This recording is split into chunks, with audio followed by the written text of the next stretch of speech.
Madam President and Senators, good morning. Pledge to excel through love and unity. Pledge is defined as a solemn promise or undertaking.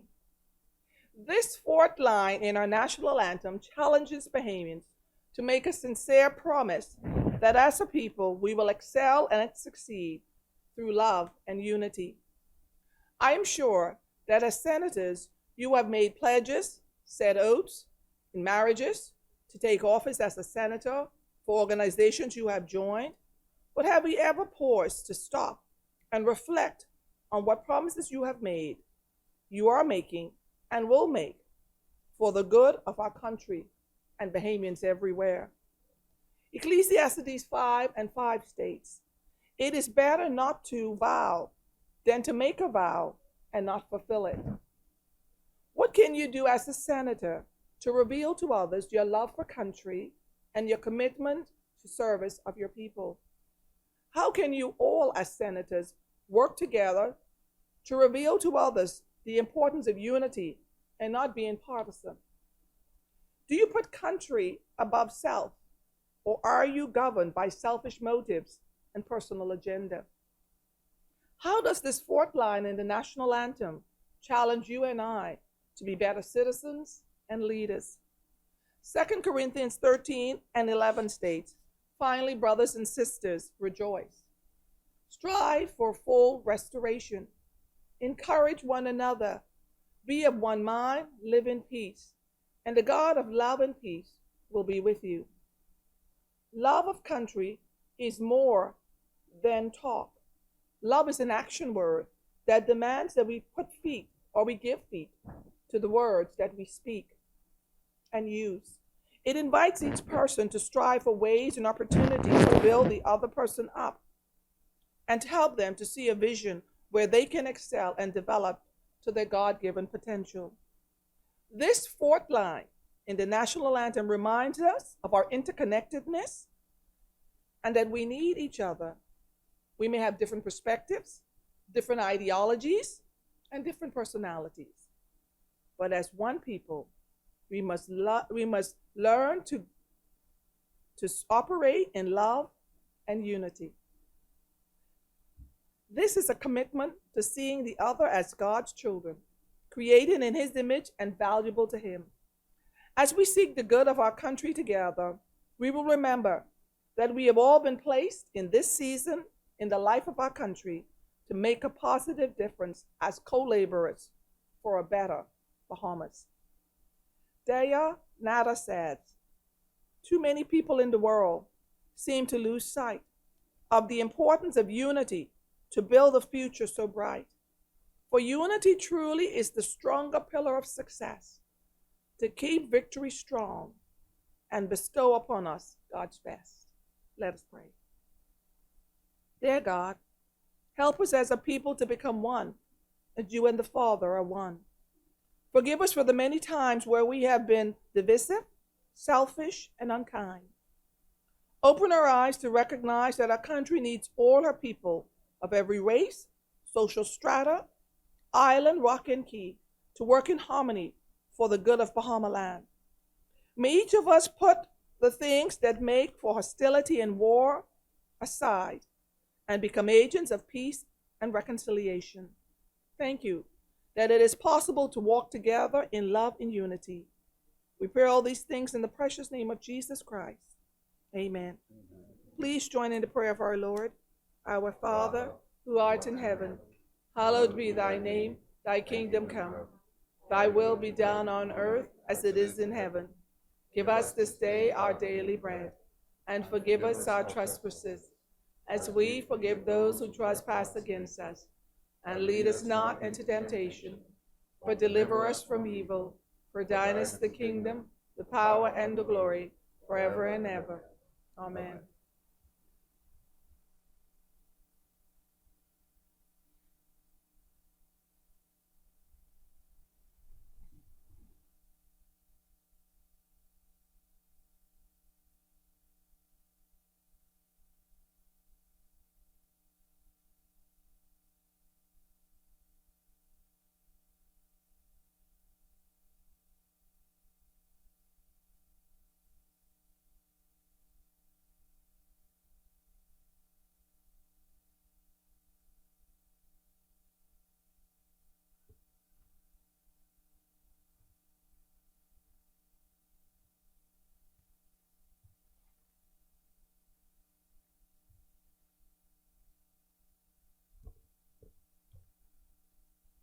Good morning, Senators. Today is the 27th of April, 2023, morning session. Adoption of minutes. Morning, Madam President. Madam President, I move that the minutes of the meeting of the Senate held on Tuesday, 25th of April, 2023 be adopted. It's been moved and seconded that the minutes of the meeting held on the 25th of April, 2023 be adopted. As many as in favor say aye. Those opposed say nay. The ayes have it. The minutes of the 25th of April, 2023 are hereby adopted. Motion for leave of absence, leave to resign. Swearing in of new senators. Communications by the President.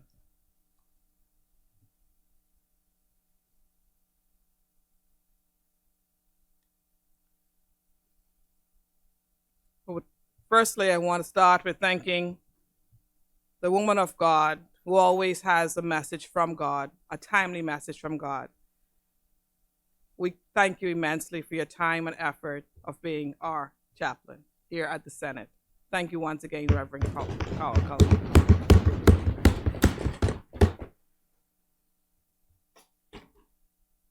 Today marks the 58th anniversary of Black Tuesday. This is a special day in Bahamian history when the late Sir Lynden Pindling, and then leader of the opposition and later Prime Minister, threw the Speaker's mace from the window, and the late Sir Milo Butler, Sr., threw the Speaker's hourglass out of the window to protest the gerrymandering of boundaries by the then governing United Bahamian Party. Theirs was a protest for a right and fair distribution of boundaries and a protest against the limitation of speaking time in the House of Assembly. Indeed, this was a seminal moment in time of Bahamian history, a tipping point, a turning point in the struggle for equality, liberation, and the many freedoms that we now enjoy. The Chair extends sincere gratitude to those brave, bold, and courageous men and women who challenged the status quo and were determined to leave the Bahamas in a better place. It's always a pleasure to have visitors in the gallery. The Senate President welcomes a young group of precocious, I think third and fourth graders from Tamale International School. Tamale International School provides a United States curriculum supplemented by British, Canadian, and Bahamian material. The school's goal is to provide a curriculum which prepares each student to perform well within a global environment. The students are accompanied by their teachers, Mrs. Smith, can you please stand? And Mrs. Higgs. The chair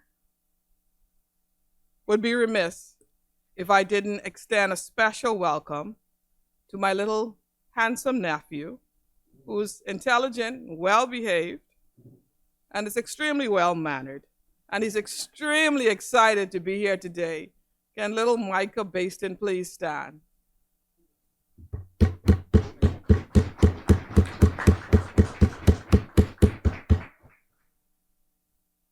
Micah, Auntie is aware that your birthday is tomorrow and that you're turning the big 9. So I'd like to extend happy birthday to you for tomorrow and wish you a beautiful day. I have a small token for your birthday, and also included in the gift card will be a card that will be signed by all of the senators. So I hope that you will hold that special and dear. Pardon me? I'm getting some new nephews. So Micah, happy birthday to you. May God continue to bless and keep you. And I also, while the introductions were being made, I also realized that I have a cousin in the class, Camden Wells. Can you please stand? Camden is my close little cousin on the Longley side from Lisbon Creek, South Andros. So it's a pleasure to have you. You're doing exceptionally well in school. Very proud of you. And I want you to be that big swimmer like your big brother, okay? Or do even better than him. Thank you so much for coming. And so at this time, I'd like for all of the students to please stand so that they can receive a welcome from the Senate.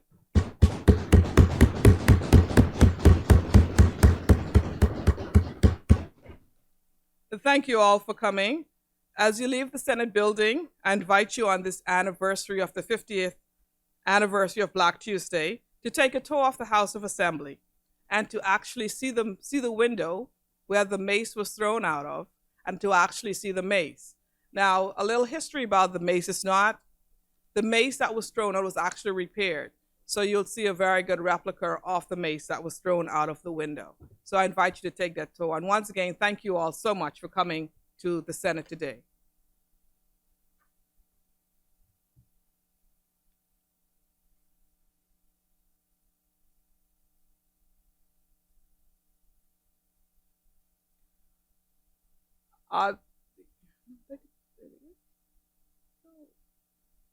The chair also,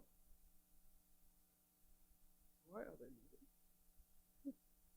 Huh? No, I don't think it's supposed to leave. Come back. Huh? They're confused. Yeah, huh? Yeah. What, bring them back in or what? Yeah, let them come back in. I don't feel it. Yeah, let them come back in. Okay, the chair also welcomes to the gallery Sergeant Kevin Major. Sergeant Kevin Major has been on the Royal Bahamas Police Force for the last 23 years, and she serves with quite distinction, excellence, determination.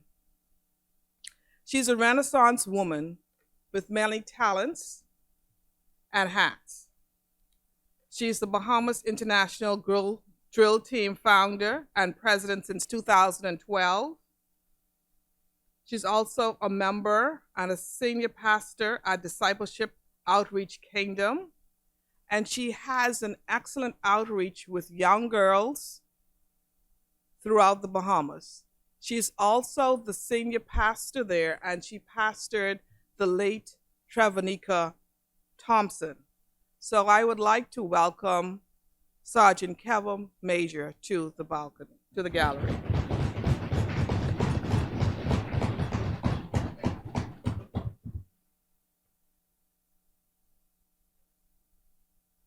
And with her is Miss Johnson, Hendrinique Johnson, who is the Bahamas International Drill Team Assistant President, and also Ms. Raquel Rolls of the Bahamas International Drill Team Assistant and Secretary.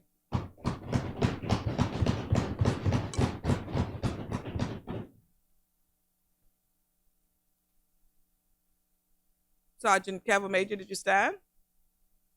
Thank you so much. I also hasten to add that she is the first female drum major for the Royal Bahamas Police Force, and she is presently attached to the Urban Renewal and doing an excellent job there. And I just want to publicly thank you for your service.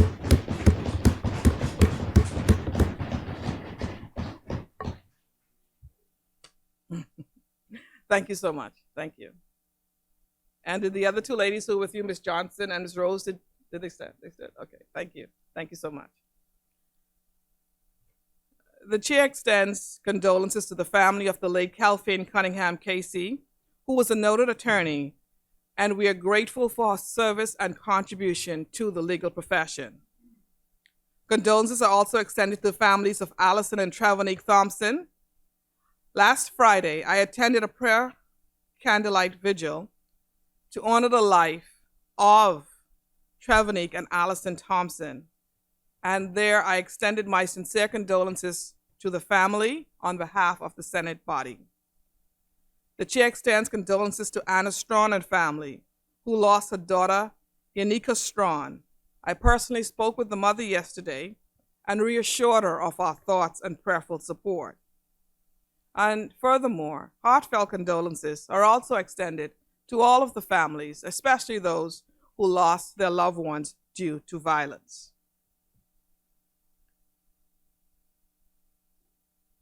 And finally, I want to thank each and every one of you again for visiting the gallery today, and I hope that you leave a little bit more enlightened and informed. May God continue to bless the Commonwealth of the Bahamas. I thank you. And I hereby table the President's communication.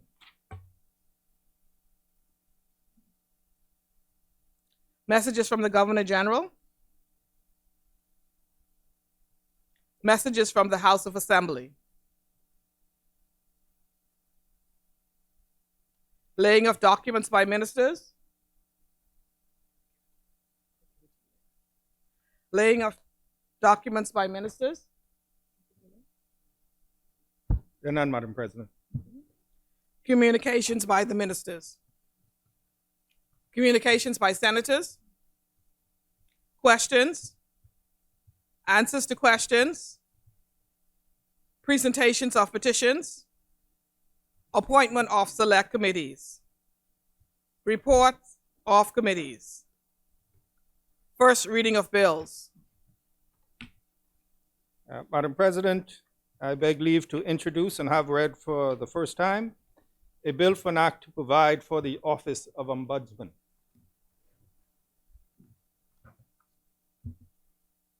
Is there a seconder? Or that the bill be brought up? Or that the bill do lie on the table?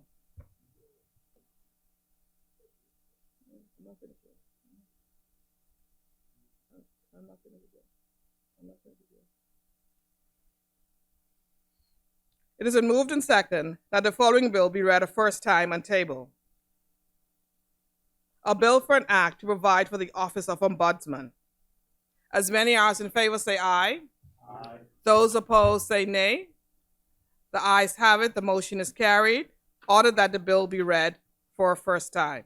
A bill for an act to provide for the office of Ombudsman. Further first reading of bills. Second reading of bills. The chair recognizes Senator the Honorable Michael Halkitis. Thank you, Madam President. Madam President, before I move for a second reading and committal of a bill for an act to amend the Central Bank Act, I would just like to join you in welcoming all of the guests who are seated in the gallery.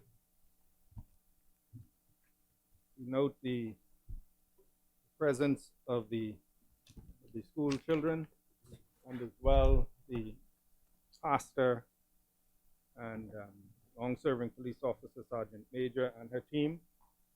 And we welcome you particularly to the young students on this day as we recognize and commemorate the 58-year anniversary of Black Tuesday, when the mace, which signifies the power of the Speaker and of the House, followed by the hourglass, were thrown out of the window of the House of Assembly. And as Sir Lyndon Pinling, then leader of the opposition and later Prime Minister, said, this power belongs to the people, and the people are outside in the square.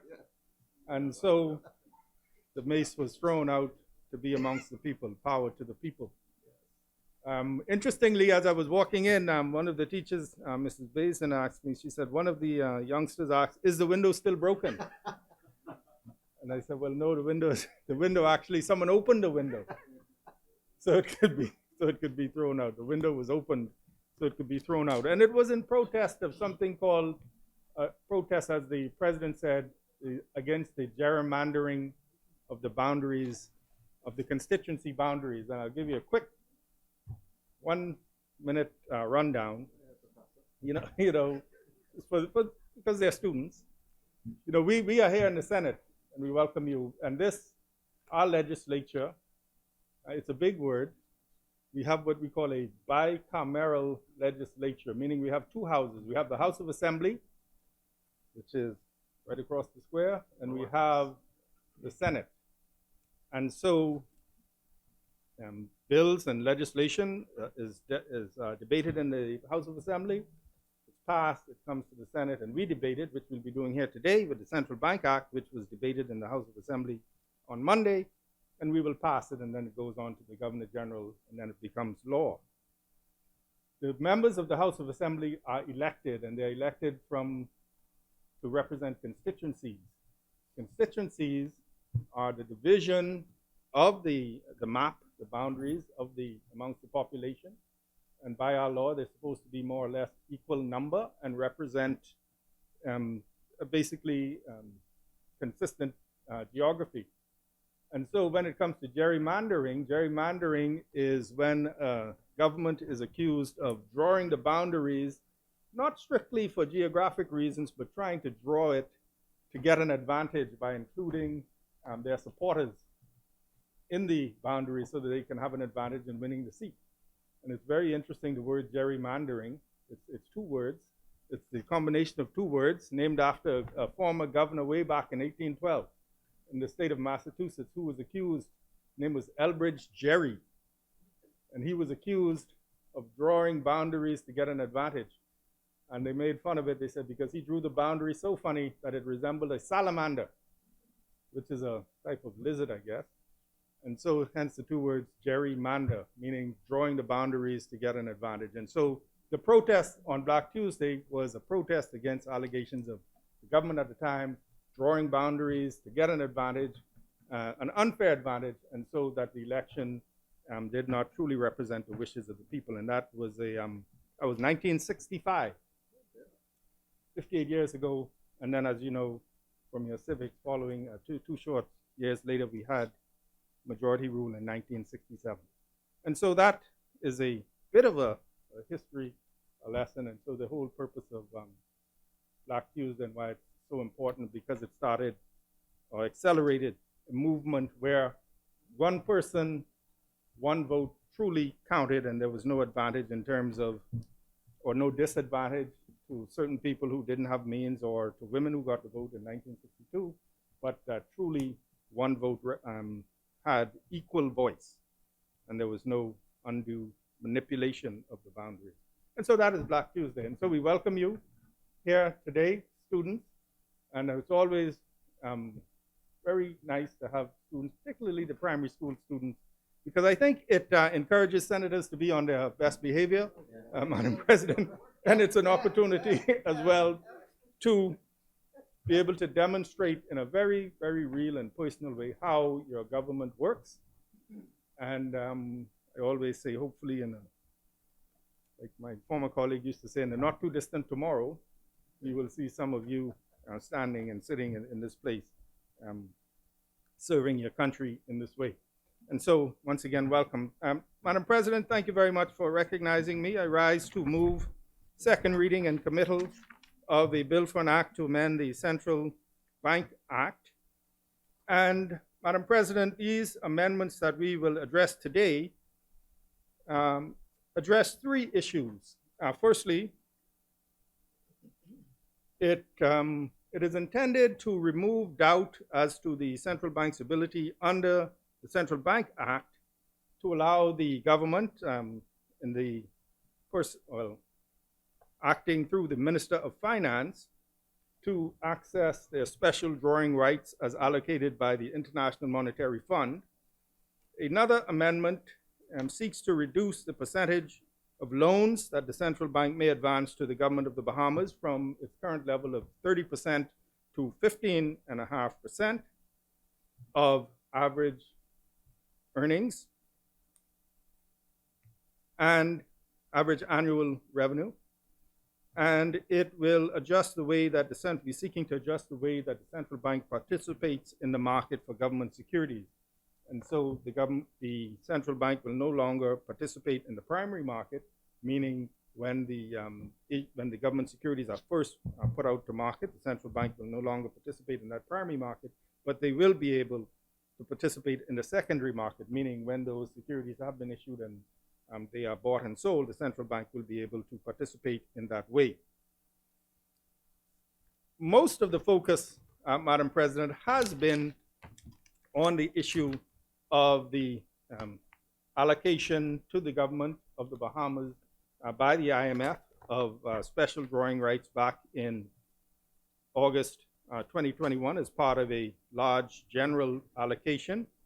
And I suspect that today this debate will focus mostly on that issue as well. And so I will speak to that first and then speak to the other two issues. Madam President, since August 1973, the Bahamas has been a member of the International Monetary Fund, an organization that aims to promote sustainable growth and prosperity for all of its 190 member countries. The IMF aims to achieve this, that is sustainable growth and prosperity, by advocating for economic policies that facilitate financial stability and monetary cooperation, both of which are essential for increasing productivity, generating employment opportunities, and enhancing overall economic well-being. By endorsing these policies, the IMF provides critical support to its member countries, including the Bahamas. The IMF has three key areas of involvement in the Bahamas that promote financial stability.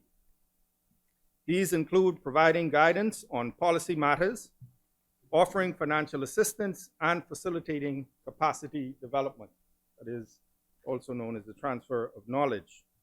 And a crucial duty, Madam President, of the IMF is to observe and assess the economic and financial practices of the Bahamas and provide guidance on policy matters. And so, for example, the IMF conducts every year what they call an Article 4 consultation, where a team dedicated to the IMF, to the Bahamas, a team from the IMF, will come to the Bahamas, study the economy, look at the performance of the economy. Before they come on the Article 4 visit, they have what they call a staff visit, which they concluded about 3 weeks ago. Where it's a pre-visit where they come and they have meetings with the government, private sector, and they give you a preliminary assessment of what they think are the prospects for the economy. And through discussion, they would, the government of the Bahamas would say to them, here are some critical issues that we would like for you to examine when you come with your full team with the Article 4. So if there are issues that the government would like to have examined by the experts, we would say to them, and I can say, for example, that following the staff visit, in our discussions with them, one of the things we want to look at is how we mobilize more private sector capital in the economy. That is, increase the amount of bank lending. You know, there's always there's this discussion about the banks having a lot of this excess liquidity and difficulty in accessing credit. And so we said, let's look at that. What can we do to help to mobilize more private sector credit? And let's take a look at our labor markets and how our labor markets are functioning. There have been certain developments over the past few years, that we want to look at the labor markets and see how our benefits are evolving, et cetera. And so when we talk about guidance on policy matters, they come and they give you suggestions. Now, sometimes a lot of their suggestions are of the textbook variety, meaning they would say, okay, according to economic theory, this is what you're supposed to do. And we sit with them and we say, yes, thank you very much. We understand that, and we'll take that, and we will mix that in with our own unique circumstances here in the Bahamas, and then we will develop the policy. And so, Madam President, in providing guidance, the IMF identifies potential risks and recommends appropriate measures to foster economic development and promote financial stability. And we maintain with the IMF an ongoing dialogue with the government to assess economic circumstances and propose policies that promote enduring growth. Capacity development is a crucial component of the IMF's operations, in which they provide technical assistance and training to the Bahamas. This program is tailored to meet the specific needs of the country and covers a range of areas such as tax collection, public finances, monetary and exchange rate policies, legal systems, and governance. And the IMF allocates a significant portion of its yearly expenses towards capacity development, which is available upon request. And through in-person meetings, remote communication, and the deployment of advisors, the IMF assists the country with gathering and sharing data to facilitate decision making. And so throughout the years, the government of the Bahamas, various administrations have been the recipient of technical support from the various departments within the IMF, including fiscal affairs, legal and monetary, capital markets, and statistics.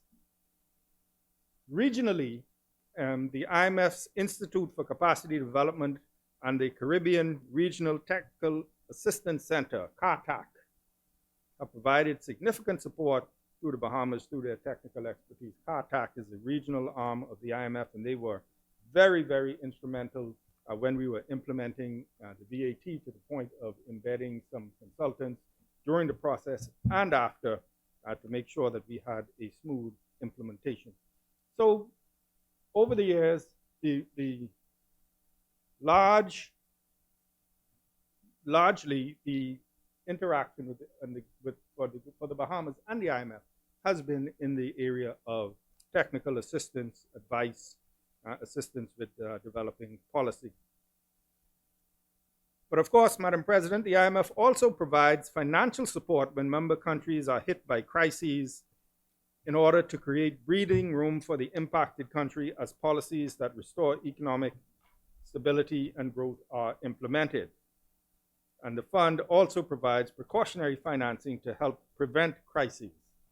So you would know that in certain countries, even in the Caribbean, Jamaica, Barbados, and others have gone into IMF programs where they are mandated to implement certain reforms in order to access financing to reform and make changes to their economy that will promote growth. Sometimes those reforms are painful, and so that is why countries, by and large, if they can avoid it, they would avoid going to the IMF because the funding tends to come with, when you enter into an IMF program, the funding tends to come with conditions. Normally, things like reduce the size of your public sector, privatize, those sorts of things, to lessen government spending, also involves normally increased taxation.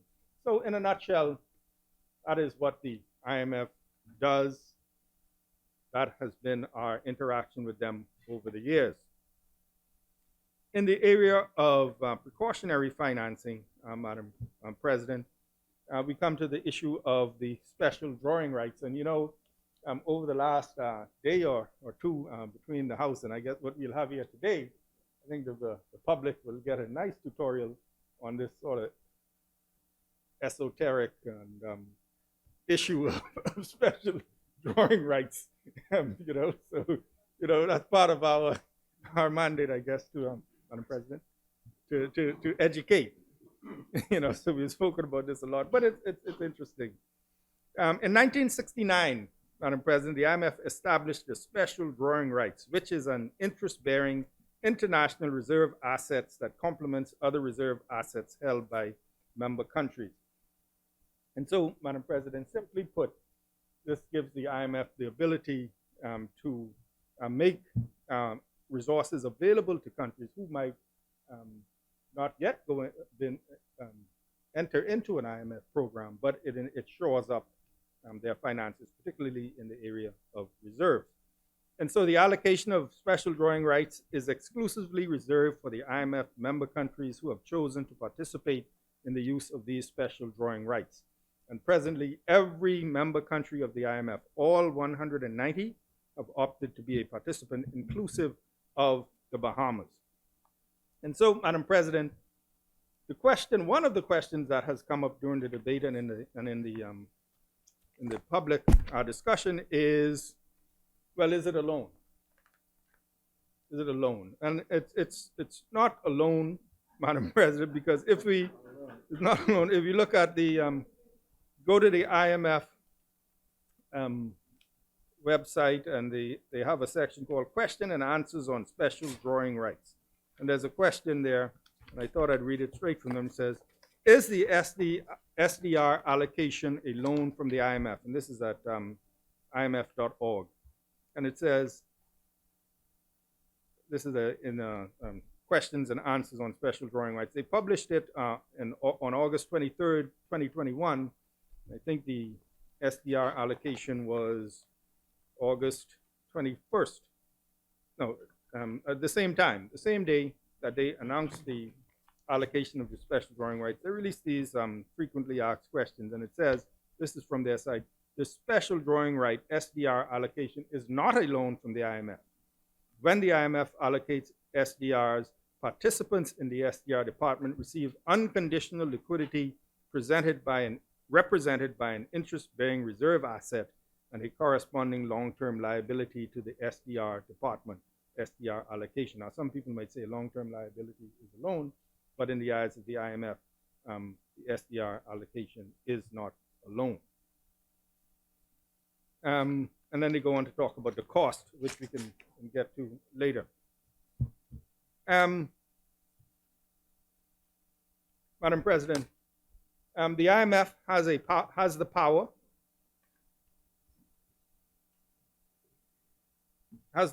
according to its Articles of Agreement to generate unconditional liquidity by issuing general allocations of special drawing rights to its member countries. And so far to date, since 1969, the IMF has allocated a total of $935.7 billion. That's 9 zeros, students. $935.7 billion, including 4 general allocations and a one-time special allocation. Madam President, in August 2021, the International Monetary Fund distributed $650 billion in special drawing rights to help member countries tackle economic challenges caused by the COVID-19 pandemic. And so here you have the IMF, whose responsibility is to promote financial stability around the world, seeing the impact that the COVID-19 pandemic has had on the economies of countries around the world. In response, they issued $650 billion worth of special drawing rights to help assist countries coping with the fallout of the COVID-19 pandemic. And here is what they say in the press release dated August 23rd, 2021. I think this is important, Madam President, because it sort of lays the groundwork. I hope the students are still awake. So on August 23rd, 2021, in this press release that I printed off from the IMF website, it says, IMF Managing Director announces the $650 billion SDR allocation. It says, and it comes into effect. It says, Washington, D.C., August 23rd, 2021. Mrs. Kristalina Georgieva, Managing Director of the International Monetary Fund, made the following statement today. I quote, the largest allocation of special drawing rights in history, about $650 billion worth, comes into effect today. The allocation is a significant shot in the arm for the world and, if used wisely, a unique opportunity to combat this unprecedented crisis. The SDR allocation will provide additional liquidity to the global economic system, supplementing countries' foreign exchange reserves and reducing their reliance on more expensive domestic or external debt. Countries can use the space provided by the SDR allocation to support their economies and step up their fight against the crisis. SDRs are being distributed to countries in proportion to their quota shares in the IMF. This means about $275 billion is going to emerging and developing countries, of which low-income countries will receive about $21 billion, equivalent to as much as 6% of GDP in some cases. It goes on, SDRs are a precious resource and the decision on how best to use them rests with our member countries. For SDRs to be deployed for the maximum benefit of member countries and the global economy, these decisions should be prudent and well informed. To support countries and help ensure transparency and accountability, the IMF is providing a framework for assessing the macroeconomic implications of the new allocations, its statistical treatment and governance, and how it might affect debt sustainability. The IMF would also provide regular updates on all SDR holdings, transactions, and trading, including a follow-up report on the use of SDRs in 2 years' time. So that should be coming forth soon. And they go on to say, to encourage countries who might not need to use them to reallocate them to other countries who might need them more. So it says, to magnify the benefits of this allocation, the IMF is encouraging voluntary channeling of some SDRs from countries with strong external positions to countries most in need. And over the past 16 months, some members have already pledged to lend 24 billion, including 15 billion from the existing SDRs, to the IMF's Poverty Reduction and Growth Trust, which provides concessional loans to low-income countries.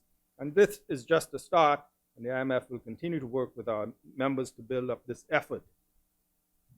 And it goes on, it says, this is important as well, the IMF is also engaging with its member countries on the possibility of a new Resilience and Sustainability Trust, which has been established, which could use channeled SDRs to help the most vulnerable countries with structural transformation, including confronting climate-related challenges. And another possibility could be to challenge SDRs to support lending by multilateral development agencies. And finally, it says this SDR allocation is a critical component of the IMF's broader effort to support countries through the pandemic, which includes 117 billion in new financing for 85 countries, debt service relief for 29 low-income countries, and policy advice and capacity development support for 175 countries to help secure a strong and sustainable recovery. So in issuing the SDR, $650 billion worth worldwide, the IMF said, importantly, that countries, SDR will provide additional liquidity to the global economic system, supplementing exchange rate reserves and reducing their reliance on more expensive domestic or external debt. And so that was the IMF in releasing the SDR. Huh? Yes, I can do that. I'll do that. I can table this. That is the release. And so, Madam President, that was the IMF basically saying we are stepping up to the plate to provide some assistance in this time of unprecedented crisis. The provision of these unconditional reserves aid countries with limited liquidity and helps to manage the impact of the pandemic by reducing the need for distortionary policies and enabling more counter-cyclical responses. And what that means for the students is if the economy is down and doing poorly, in economics, counter-cyclical policy means that if the economy is down, then the government can step in and invest some money, spend some money in things like construction, work on infrastructure things that will create employment and increase economic activity. And so part of it is to give countries room when they were in the midst of the COVID-19 pandemic, having had to borrow money to do that and increase expenditure on things like healthcare services. This would help governments be able to respond in that way. Additionally, it allows for spending on crisis response efforts to protect vulnerable populations and prevent long-term damage, particularly the poor. Madam President, the Bahamas as a member country received a share of these SDRs, which by design can be used for debt management or rebuilding external reserves based on the country's priorities. It was left to the various governments to decide how to use this issuance of SDRs. The IMF set no precondition on the use of the SDRs. At the time that the SDRs were allocated to the Bahamas, Madam President, the central bank indicated that they would be used to shore up the reserve. Madam President, for the Bahamas, the Central Bank Act as it is currently written, and that is why we're seeking to amend today, does not speak to the specific manner with which the IMF issued SDRs. The central bank placed the SDRs in its reserve, which was consistent with past practice for the allocation of SDRs. But this treatment meant that, according as the law is written, that access to these SDRs could only happen through the central bank lending to the government. And so, Madam President, it remains the government's view that access to this allocation of SDR should not constitute a loan from the central bank, as there were no preconditions set by the issuer of the IMF. The central bank is the government's fiscal agent and could have accepted the SDRs, for example, and placed them in an account for the government's use and not into reserves. That option existed. At the time, the decision was to place them into the reserve. But nonetheless, Madam President, for the avoidance of doubt, given the public statements by the central bank on its original treatment of the SDRs, the government have agreed amendments to the Central Bank Act aim to formalize existing terms of the Memorandum of Understanding and update the Act to align with the IMF's guidelines. And further, the proposed changes aim to ensure accurate categorization of the SDR transaction. So simply put, Madam President, got the government of the Bahamas got the SDRs from the IMF, who said you can use them to help mitigate against COVID-19 impact. If you want to use it for debt management, you can. If you want to use it for countercyclical policy, for your spending that is related to your increased expenses for COVID-19, you can. Simply put, the Act, the Central Bank of the Bahamas Act, that is as it is currently written, would treat that allocation as a loan. And so what we said was, we don't think it's a loan, we don't agree it's a loan, but in the opinion of the central bank, in their strict reading of the Act, they think it does, and that's the only way that they can treat it. And so what we're saying is, for the avoidance of doubt, we'll do this amendment. Now, Madam President, it has been raised that it should have been done before, and that you should have done it before you had access to it. That's a difference of opinion, Madam President. As we said, in the opinion of the Ministry of Finance and its advisors, it is not a loan. There was no need. We were within, the government was within its rights to access the SDRs. Legal advice gotten by the central bank had a difference of opinion, which is not unusual. And so we said, okay, for the avoidance of doubt, we'll amend it, and then so there's no issue and no question and no disagreement. And so the proposed Central Bank of the Bahamas Amendment Bill 2023 includes a new section that would allow the minister to access and use the special drawing rights given by the International Monetary Fund. And this would be done with the aim of managing the country's foreign currency debt operations and reducing its foreign currency debt obligations. What that means simply, Madam President, is we have a debt in foreign currency, mostly US dollars, and this would help us to manage that debt. Again, Madam President, we believe that there's a misconception that the Bahamas' use of the special drawing rights was equivalent to borrowing or printing money. However, we believe that this position is incorrect, and the government is not borrowing funds from the central bank or creating new currency. Instead, the government is employing resources provided by the International Monetary Fund as specified in the IMF guidelines regarding the handling and utilization of the SDRs. At the same time that the SDR allocations were issued, Madam President, that is August 2021, the IMF issued a book, Guidance Notes for Fund Staff on the Treatment and Use of the SDR Allocation. So what this is basically a manual for use by the IMF staff when they come to advise countries on how to use the SDRs. And I'll read from one portion of it. Actually, it's Guidance Note 9.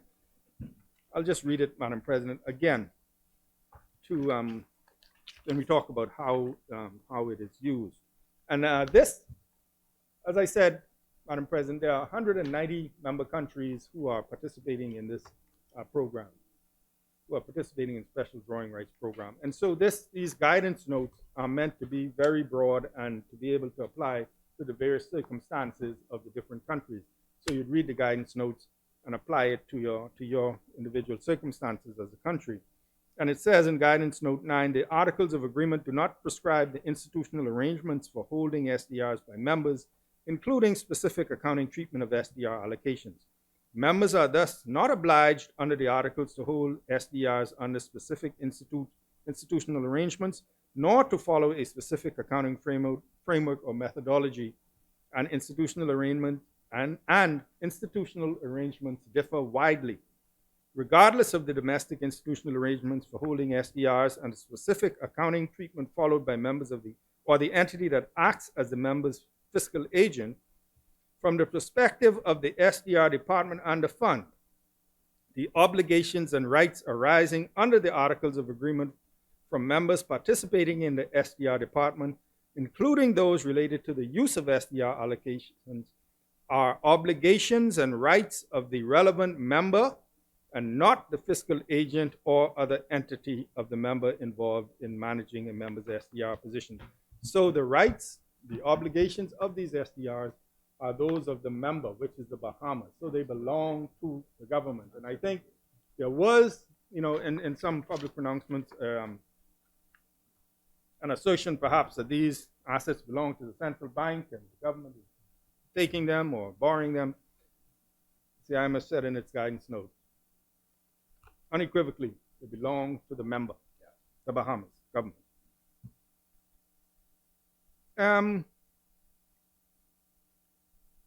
And so those guidance notes were written in those guidance notes again, and in the general statement when it speaks about the questions, it talks about how can you use them. And in the press statement that I laid, how can you use them? And you can use them for debt management, you can use them for spending, you can use them. The aim is to help countries cope with the COVID-19 pandemic. Madam President, in that regard, these funds have been used precisely as envisaged by the IMF to retire foreign currency debt. The debt which was retired included a bilateral bank loan that could not have been refinanced at reasonable rates given the global market conditions. So, Madam President, we had a loan coming up for refinancing, $180 million that matured on the 12th of December, 2022.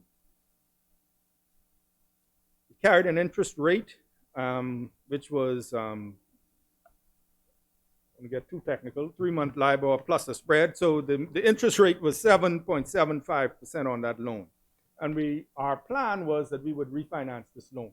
Now, the public would be aware that over the past several months, the US Federal Reserve have been raising interest rates very rapidly to combat inflation. There's inflation in the US, inflation here.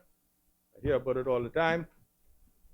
When people ask what the government is doing about inflation in the US. The US Federal Reserve raising interest rates. They were very aggressive in raising interest rates.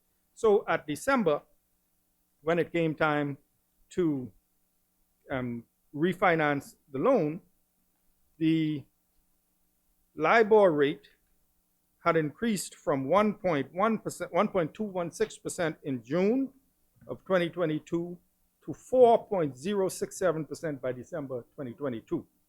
And so when you add the spread on top of that, you would go from an interest rate of, let's say you were paying 7.75% as the interest rates rose, at the end of December, you're looking at LIBOR at 4.067%. If you add another 4% on top of that, so you're looking at about 8%, 8.5% minimum. And when you speak about then banks' projections on what interest rates would be, then so when you go to the bank in December and say, I want to refinance this loan, interest rates have already risen, risk has risen. You have the situation of some of the mini bank crises that are going on in the US. And so what you were facing was the prospect of either refinancing this loan to the tune of perhaps about 10% or more, or utilizing these SDRs that you have available to you to refinance that loan, Madam President. So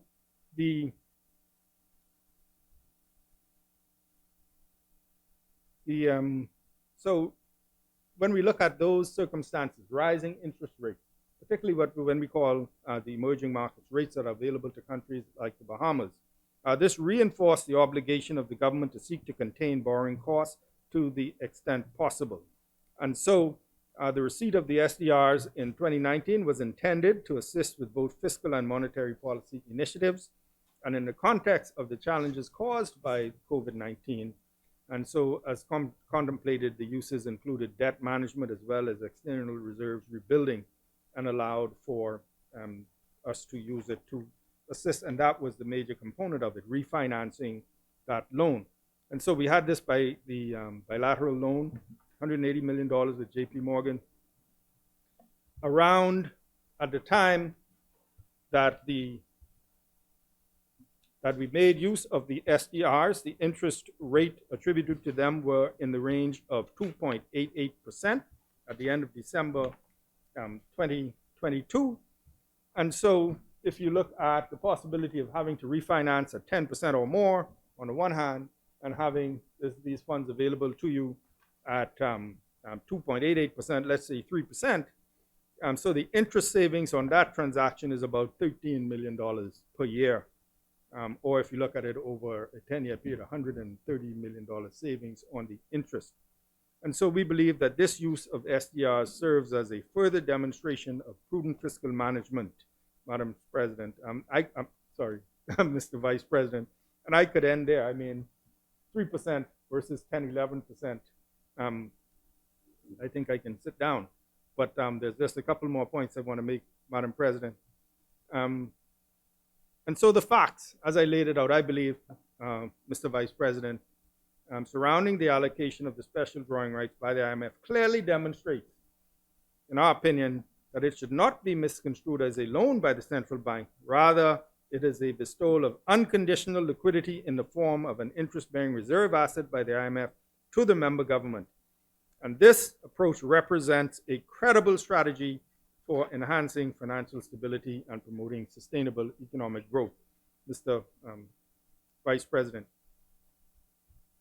it is important to note that this SDR allocation do not involve any contribution from member countries' budget, and I want to stress the point that the allocation of special drawing rights is a financially advantageous decision that requires no contributions from member countries. It is not foreign aid, but rather a reserve asset, and the most significant advantage of SDR allocation is it does not increase any country's public debt burden.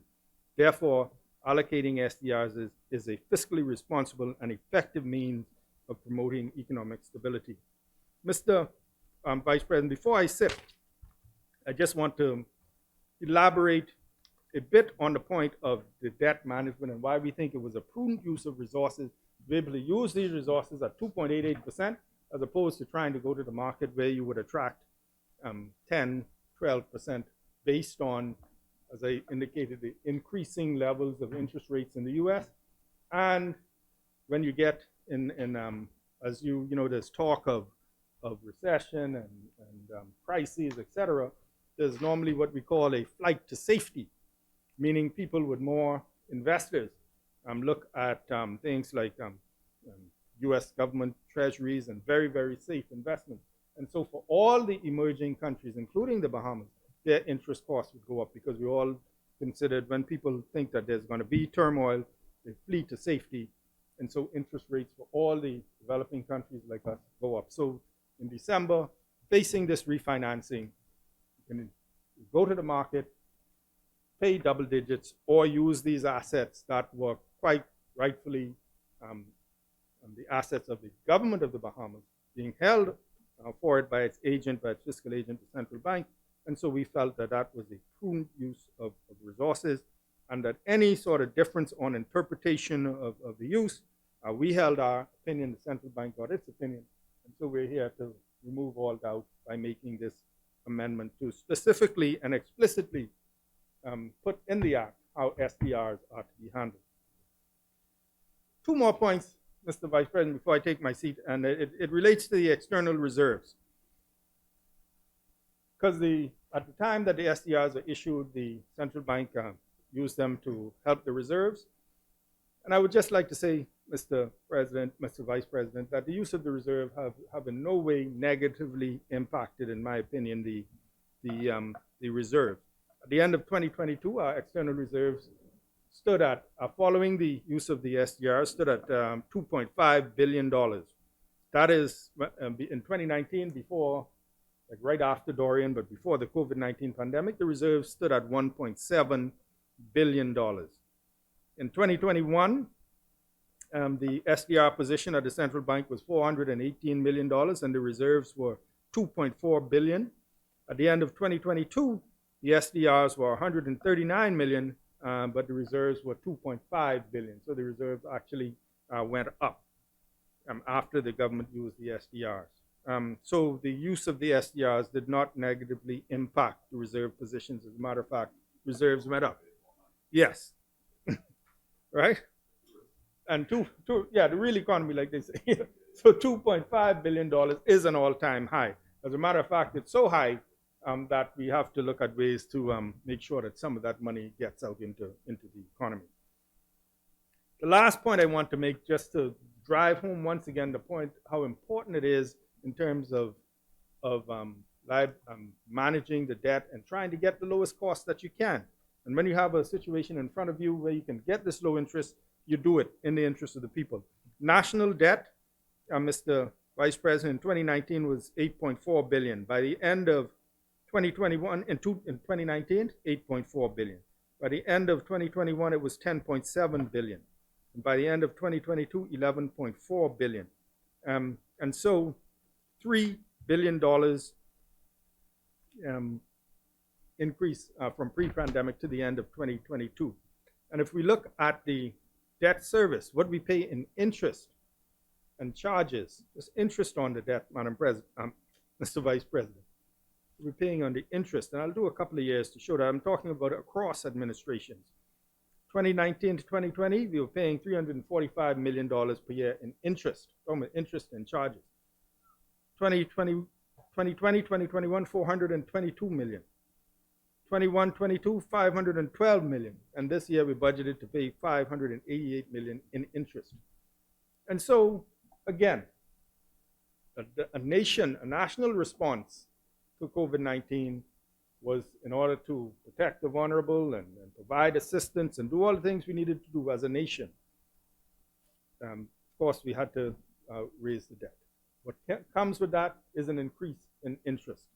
And so we're paying, over $200 million more just in interest than we did just 3-4 short years ago, Mr. 243 million actually, 3 short years ago.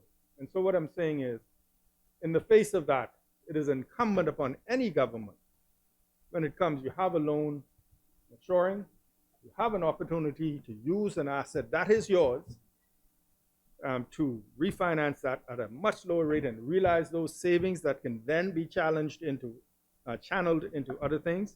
You do it, Mr. Vice President, I submit.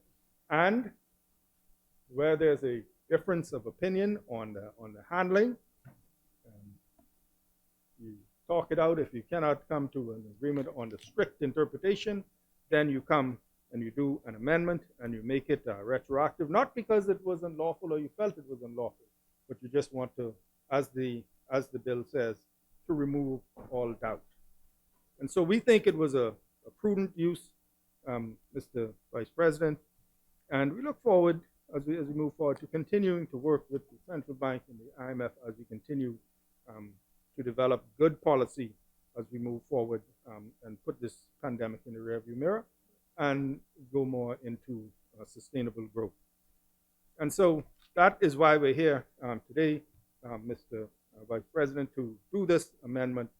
And I should say, as my last point, that it is not at all unusual to have legislation amended with retroactive effect, because we can look simply at the amendment to the Central Bank Act 2010, when the act was amended, and then it had retroactive effect. I think that was related to the ownership of Balcony House, I think it was.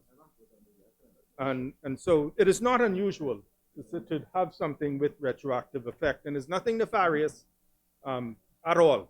We just think it was acting in the best interest of the country. And so, Madam President, with those few remarks, I move for second reading and committal of the bill for an act to amend the Central Bank of the Bahamas Act.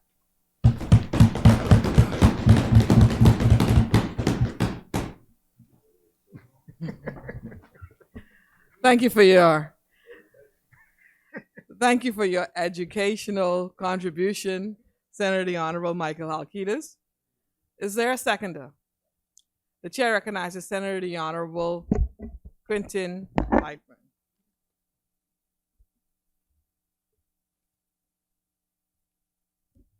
Madam President, I stand here to second the Central Bank of the Bahamas Amendment Bill 2023. As always, I would love to give thanks and praise to God for allowing me to rise in this honorable place and give a contribution. But before I begin, I would like to address a major concern in our country. Many Bahamian families have felt the impact of gun violence and murders, and my family is one of them.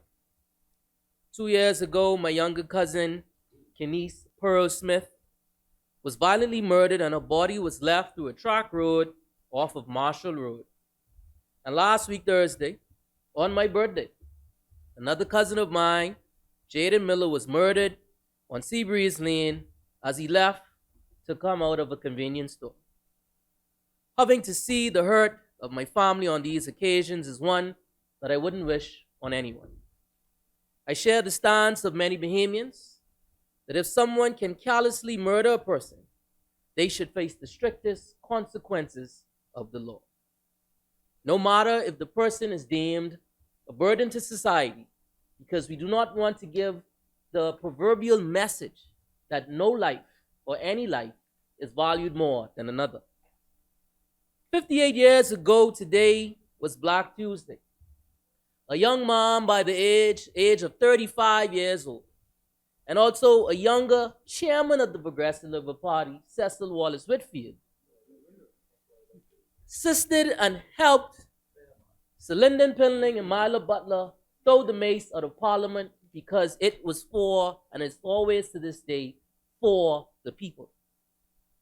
But Madam President, in regard to the Central Bank of the Bahamas Amendment Bill 2023, I was able to view the proceedings in the lower house on this bill, and there were some points raised by the opposition that were not substantiated by any data.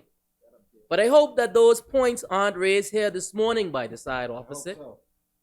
I would like to address head-on the concerns raised by the opposition in the lower house regarding our government's access to $232 million of the International Monetary Fund special drawing rights allocation and the subsequent amendment to the Central Bank Act. First and foremost, let me clarify that the SDR allocation is not alone. The IMF has explicitly outlined that the SDRs are an interest-bearing reserve asset allocated to participants to provide unconditional liquidity during challenging times. This allocation was given to countries, including ours, to alleviate funding concerns by the devastating effects of the COVID-19 pandemic. This government is committed to utilizing these funds for their legitimate and intended purpose, as prescribed by the IMF in its guidance notes. The government has taken proactive measures to amend the Act. I must emphasize that this government has been transparent and accountable throughout this process. The governor of the central bank, Mr. John Roll, has confirmed our government's commitment to amending the Central Bank Act, thus allowing the utilization of the IMF SDRs held as part of the external reserves. The central bank has worked closely with the government in concluding arrangements to access these much-needed funds, ensuring that we continue to serve our people and address the challenges presented by the ongoing pandemic. We understand the importance of fiscal responsibility and adherence to the law. However, we must not lose sight of our primary goal, which is to support and uplift our nation during these unprecedented times. The Central Bank of the Bahamas is key to our nation's success. And Madam President, the International Monetary Fund is an organization that has 190 member states. And the Bahamas is one of those nations.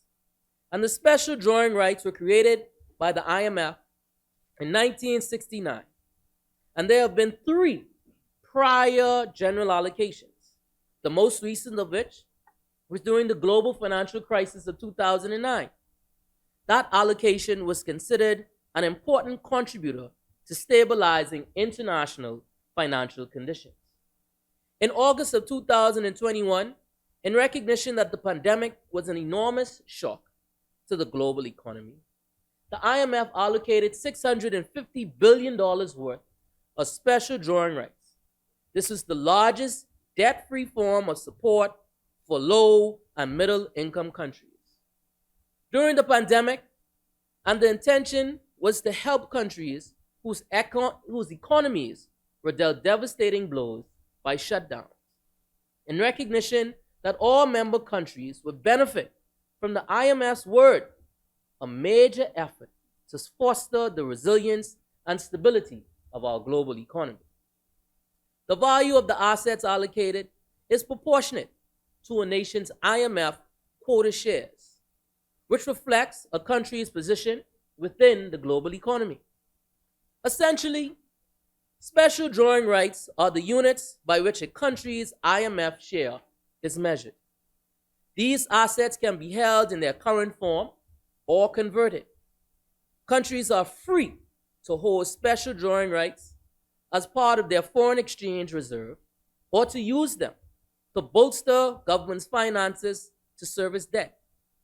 The goal of SDRs, is to provide a liquidity boost without raising debt burdens.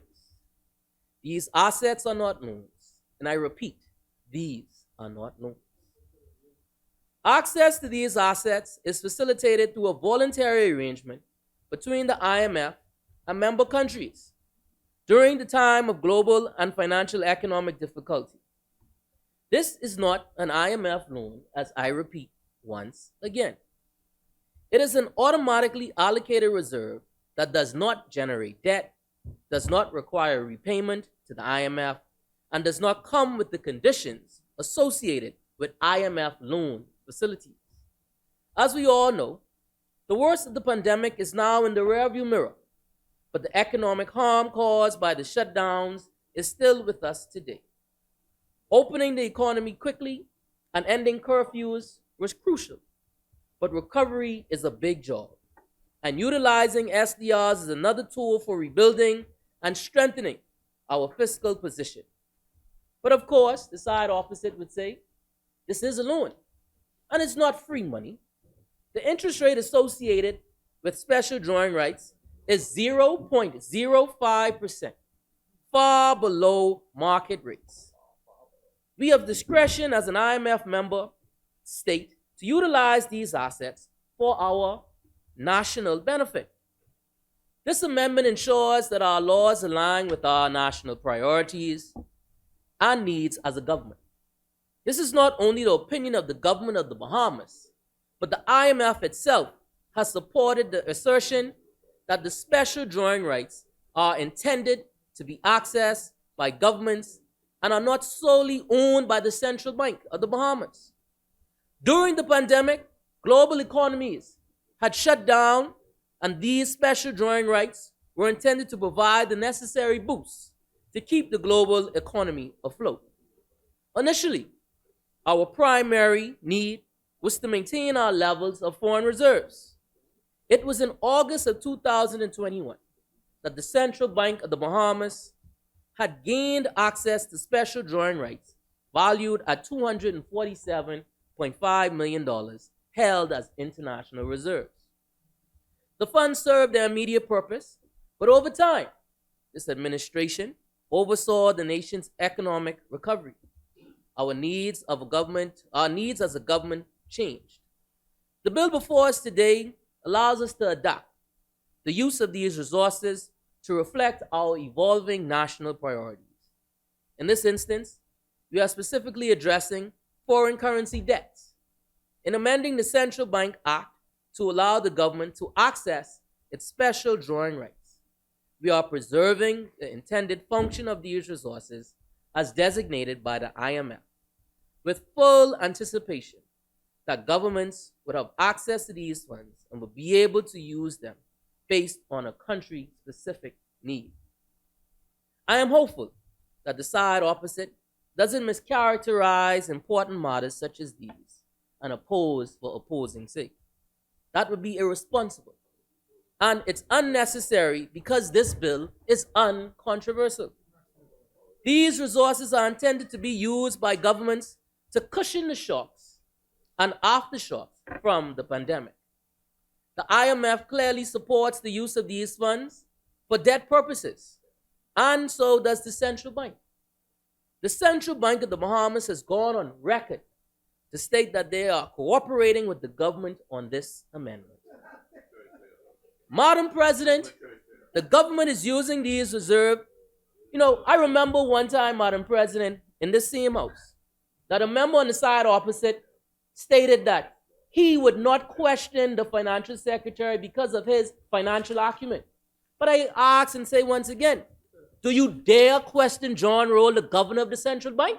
Yes, you did. Yes, you did. Yes. We have worked hand in hand. I want you to question him. We have worked hand in hand with the central bank to develop the legal mechanisms to properly govern or use these assets. As we all have our repayment terms, these are favorable terms that could only be achieved through the use of special drawing rights. But ultimately, it simply makes sense to use the resources on hand to service foreign debt obligations rather than to incur additional debt. Within the past 2 years, 98 countries have used special drawing rights in response to the economic downturn associated with the pandemic. Of these 98 countries, 55 have used special drawing rights for IMF debt relief. 55 countries, Madam President. There's no controversy here, just a government doing what governments are supposed to do, taking advantage of an important resource for its people. I am confident that the government has acted in the best interest of the Bahamian people and the fiscal health of this nation. Madam President, I confidently and firmly support and second the Central Bank of the Bahamas Bill 2023. Thank you.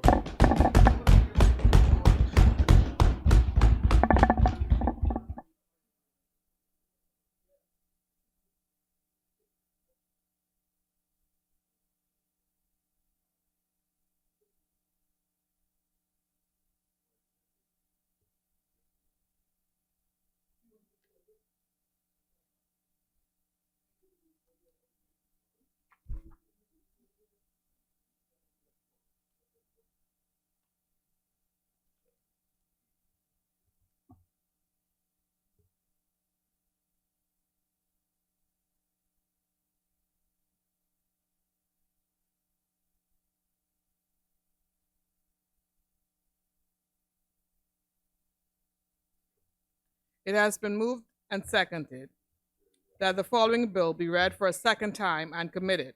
A bill for an act to amend the Central Bank of the Bahamas Act. As many? The chair recognizes Senator the Honorable Maxine Seymour.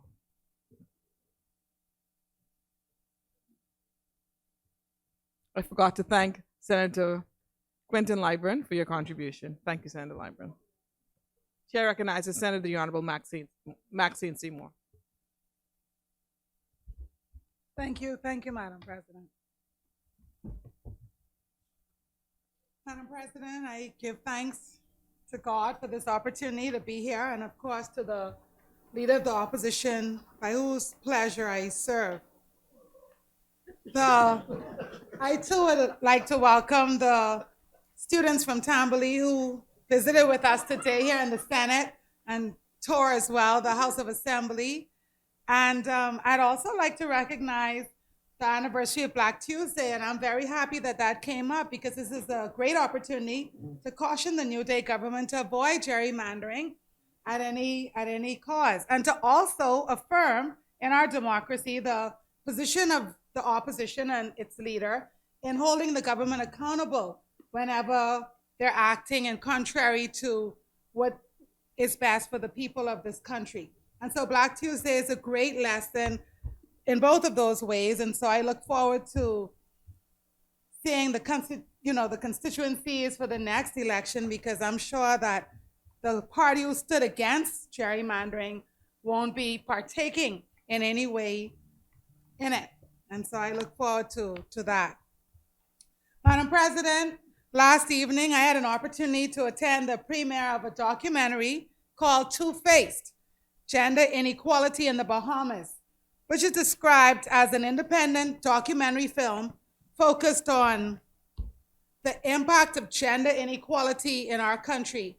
And at this time, I'd like to congratulate Gina Rogers-Seeley, the producer, and her team for taking a real in-depth look into the issue.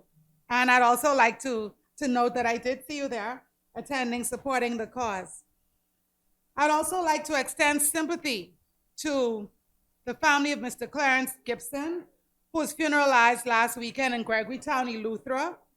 Mr. Gibson was a devout churchman at the Anglican Church and a member of the Gregorytown Community Band. He worked as a contractor, and he was very proud of his wife, 4 sons, and 4 daughters. I'd also like to extend sympathy to Sam Hall, who's the brother of former President Mildred Hall Watson and Jenny Hall Campbell. Likewise, I'd like to extend sympathy on the passing of Doris Smith, who died at 101 years old this week in West Grand Bahama. She was the matriarch of that community, and I would like to extend sympathy to her family. Then finally, I would like to extend sympathy to all the families who are grieving the loss of loved ones, especially those directly impacted by violent crimes. You know, Madam President, I keep saying that we have to find a way to memorialize victims. And whether it's digital or otherwise, because they're not just numbers for those diligently keeping track of the count. These are people who have passed away. They're human beings, family members, working persons involved in the community. And we really have to find a way to remember those who are just, taken away, some would say prematurely, especially by crime. Madam President, semantics are a funny thing. If you go to a friend and you say, lend me a slow 100, right? You might say, lend me a slow 100, and I might really go to the good senator here, and ask for that. So you might say, lend me a slow 100. Or, Madam President, you might say, let me hold on 100 till payday. Or you might say, you ain't got a slow 100. I could give it back to you. The point is, you can call it what you may. But if you get the funds from a relative friend or whoever you get it from, and the person says, no worries, keep it, you ain't got to worry about giving it to me back, then that I say is a gift. That means that's yours. You ain't never got to worry again who you get that from, where you get it, when you get it. But if you have to give it back, Madam President, I call it a loan. Now, you could say it's debt, you could say it's liability, you could call it whatever you want to call it, whatever word works best for us. That's why they create thesauruses, because everyone gets to choose the word that they prefer to use. And so you could call it whatever you want to call it. Now, your friend might say, you ain't got to rush to give it back to me. Graduate college first, get your first job, then you could pay me back. Or they might say, listen, give it to me $1 every month for the next 100 months. However they decide they want it back, if they want it back, I call it a loan, Madam President. And so the reality is that we understand from our Professor Senator, who did an excellent job at educating us on gerrymandering, and then went on to educate us on the IMF and, drawing rights and special drawing rights. And I really appreciate him, and I've learned so much from him. But the reality is, Madam President, is that as part of the central bank amendment bill that we have here today, the Davis administration is simply, in my opinion, seeking to legalize and legitimize a fundamentally unlawful act. Now, such an act will not be endorsed or supported by this side. Today's discussion regards an amendment to the Central Bank Act, which would not be here had it not been for the illegal use of these funds. Now, yes, the IMF gave it and said, oh, do what you may, but the IMF always expects us to follow the local law, and that's just the reality. And so this administration, Madam President, continues to create a detrimental pattern of financial misconduct. And now we're trying to legalize it, and worse off, trying to implicate us in their wrongdoings. As the minister pointed out, a lot of the story starts with 2021, when the Bahamas received 247 million SDR allocation to bolster external reserves. Now that was announced in August 2021, just 1 month before the election. Now, at that time, the Central Bank of the Bahamas, who we all trust and know and respect and love, they reported publicly and communicated to the Ministry of Finance that Central Bank was clear. They were very clear that the SDRs will be used for foreign reserve management operations, in particular for any increase in foreign exchange needs expressed by the private and public sector. They were clear, Madam President, that the Bahamas' SDR allocations are not earmarked for lending to the government, and that they do not increase the central bank's ability to lend to the government. The lending limits remain fixed by law.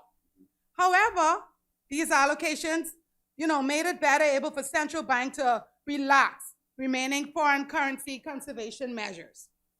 And so under Section 21 of the Central Bank Act, Madam President, the bank may only offer short-term loans and advances, direct and indirect, to the government, subject to prevailing market interest rates for a period not exceeding 91 days. And we all understand what that is. If you're going to give someone something, you have the central bank, the law is clear. It's only a certain amount you could give them. The interest rate is clear, and they could only have it outstanding for a certain length of time. That's very clear. The law is clear, Madam President. And no government may commit to a debt or liability that is not supported by legal parameters. And so the fact that the Prime Minister tabled the Memorandum of Understanding, it's just proof that in his capacity as Ministry of Finance, surely, in my opinion, he had to have been aware that this is just not lawful. And so to bypass the action, the proposed amendment that we're here today talking about seeks to make this act legal and do so retroactively. And we've heard that this isn't odd. Well, Madam President, why don't we make retroactive some laws that really directly benefit and impact the vulnerable? If we want to give a social services increase by 10%, why don't we make that retroactive to, say, January last year, and then pay all those people 12 months that's outstanding? If we want to backdate things, if that's what we want to do, let's do it on other things. Let's just say a custom exemption comes into effect. Let's backdate that and find out all the people who brought things in within the past 5 months, and let's refund them their custom duty. Because if we could sit here and decide we're going to make a law retroactive for our convenience, then maybe we should make that a practice, especially so that it could impact the ordinary everyday behavior.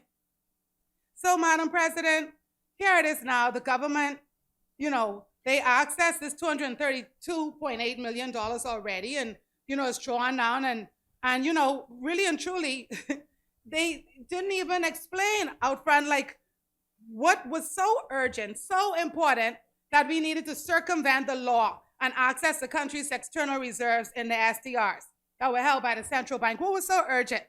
And, just trivializing it, right? The thing is, we could say it's a difference of opinion as much as we want.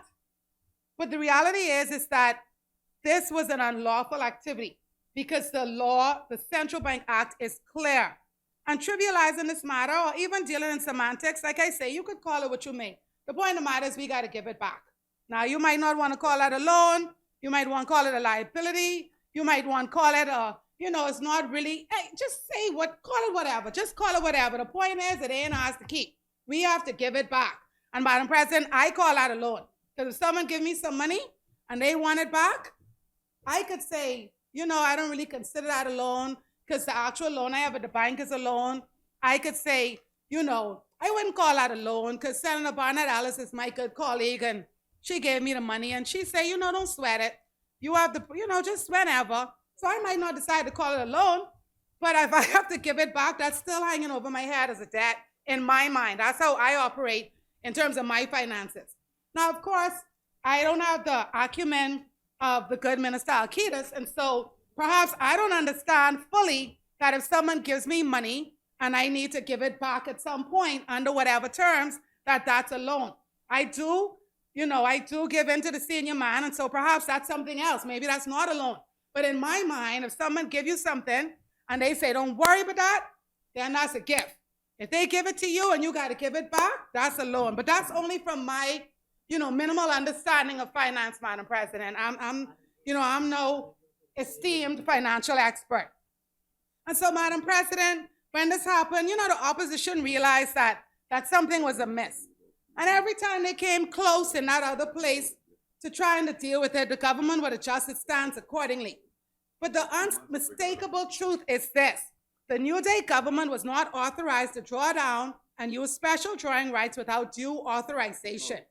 The IMF guide notes require that member states follow their own domestic law in making use of the SDRs. And I'm very happy that the good minister brought up some key facts, and that's true. The IMF gave it to us. Other countries use it for what they may. It's ours to access. All of that is good points. The reality is that we need to do that within the parameters of our local laws.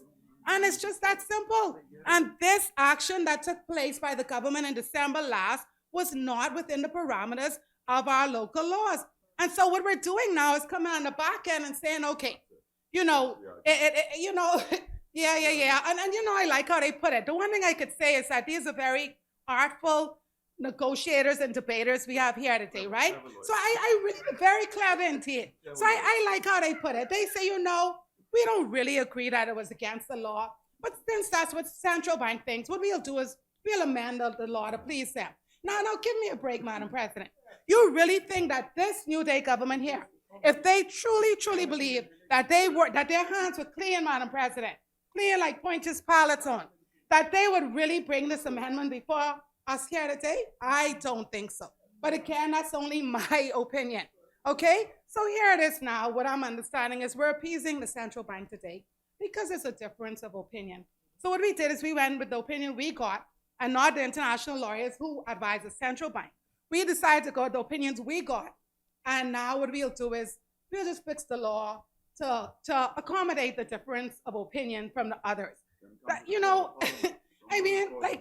Madam President, and it was so urgent that they couldn't come before the Parliament ahead of time and get it all sorted out. They had to go do what they had to do, then come before the Parliament and then make it retroactive. But then the laws we need to make retroactive to really help the people, we ain't backdating them. We very selectively making things retroactive. So, Madam President, I don't buy it. And I hear it. And I have to admit, like I did, it's a good argument. The mover and seconder did an exceptional job. I just personally don't buy it. My eyes are wide open. I'm wide awake. I'm listening in on the behalf of the Bahamian people, and I just don't buy it. But I have to tell you, if it was to be bought, they definitely set it out. They set it out nicely here today. They set it out nicely, Madam President. And so, like I said, the IMF guidance notes require that member states follow their own domestic law in making use of the SDRs. So it is therefore dependent upon the law enabling the government to use SDR. And this transaction then is illegal until Parliament changes the law, which will obviously happen here shortly, as we know that the government is the majority in this and the other place. But we cannot support it. We cannot support it. If we're going down on any side of history, it's on the side of the central bank and their attorneys. Madam President, the leader of the opposition wrote to the Prime Minister and the governor of the central bank at the end of December and referred to these same guidance notes and the memorandum of understanding that the Prime Minister laid in the lower house. And the Prime Minister's response indicated that this is not a loan, but rather a liability. And, Madam President, again, and this is really a special day here today for me, because I'm going to pause again to commend this New Day government. And I'll tell you why. Once their leader speaks, you could almost predict what everyone else is going to say. Okay?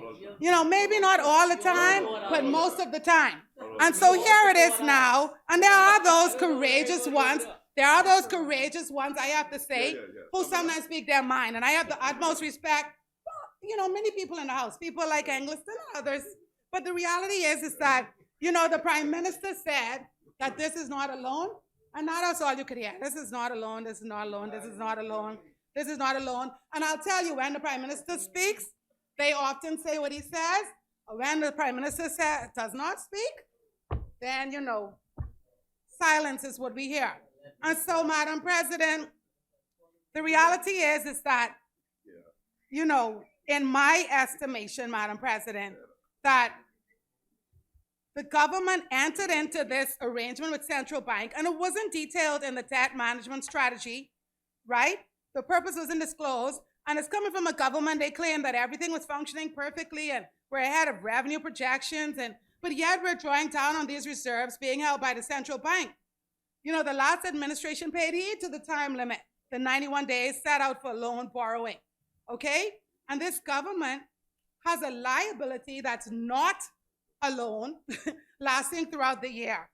Madam President, it breaches both the ceiling and timeline applicable to the use of SDRs, okay? And the reality is that they have to be aware of it. And I still believe that that is why we are here today. So, Madam President, again, I cannot support this amendment, the Central Bank Act that's before us today. And what I will say, Madam President, and I really want to go on the public record, is that if anyone in the New Day government wants to just decide that they want to give me some of their personal funds, we won't call it a loan, Madam President. We won't call it a loan. I just tell you all how much I need. We probably call it a liability, okay, a liability. But I am open to taking it, and, we'll just call it a liability. It won't be a loan. And as such, I don't know whether or not I'll pay it back or not, because really and truly, I don't understand in terms of the use of the word for you all what you consider a liability. But again, Madam President, if someone gives me something and they don't want it back, I say it's a gift. If someone gives me something and they want it back, I say it's a loan. And we cannot get a loan that's in contravention of local law, regardless of the IMF. And so here we are to fix the problem that they know that they created. They broke the law, breached the law, and now let's fix it. As such, I cannot support this, Madam President.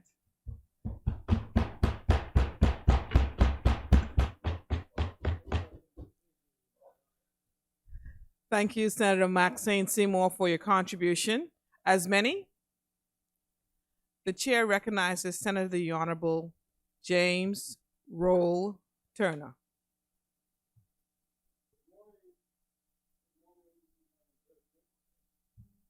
Once again, it is a pleasure to be in these honorable chambers amidst a number of the country's finest citizens and ladies and gentlemen who are usually prepared to contend for decency, fair play, and justice for all.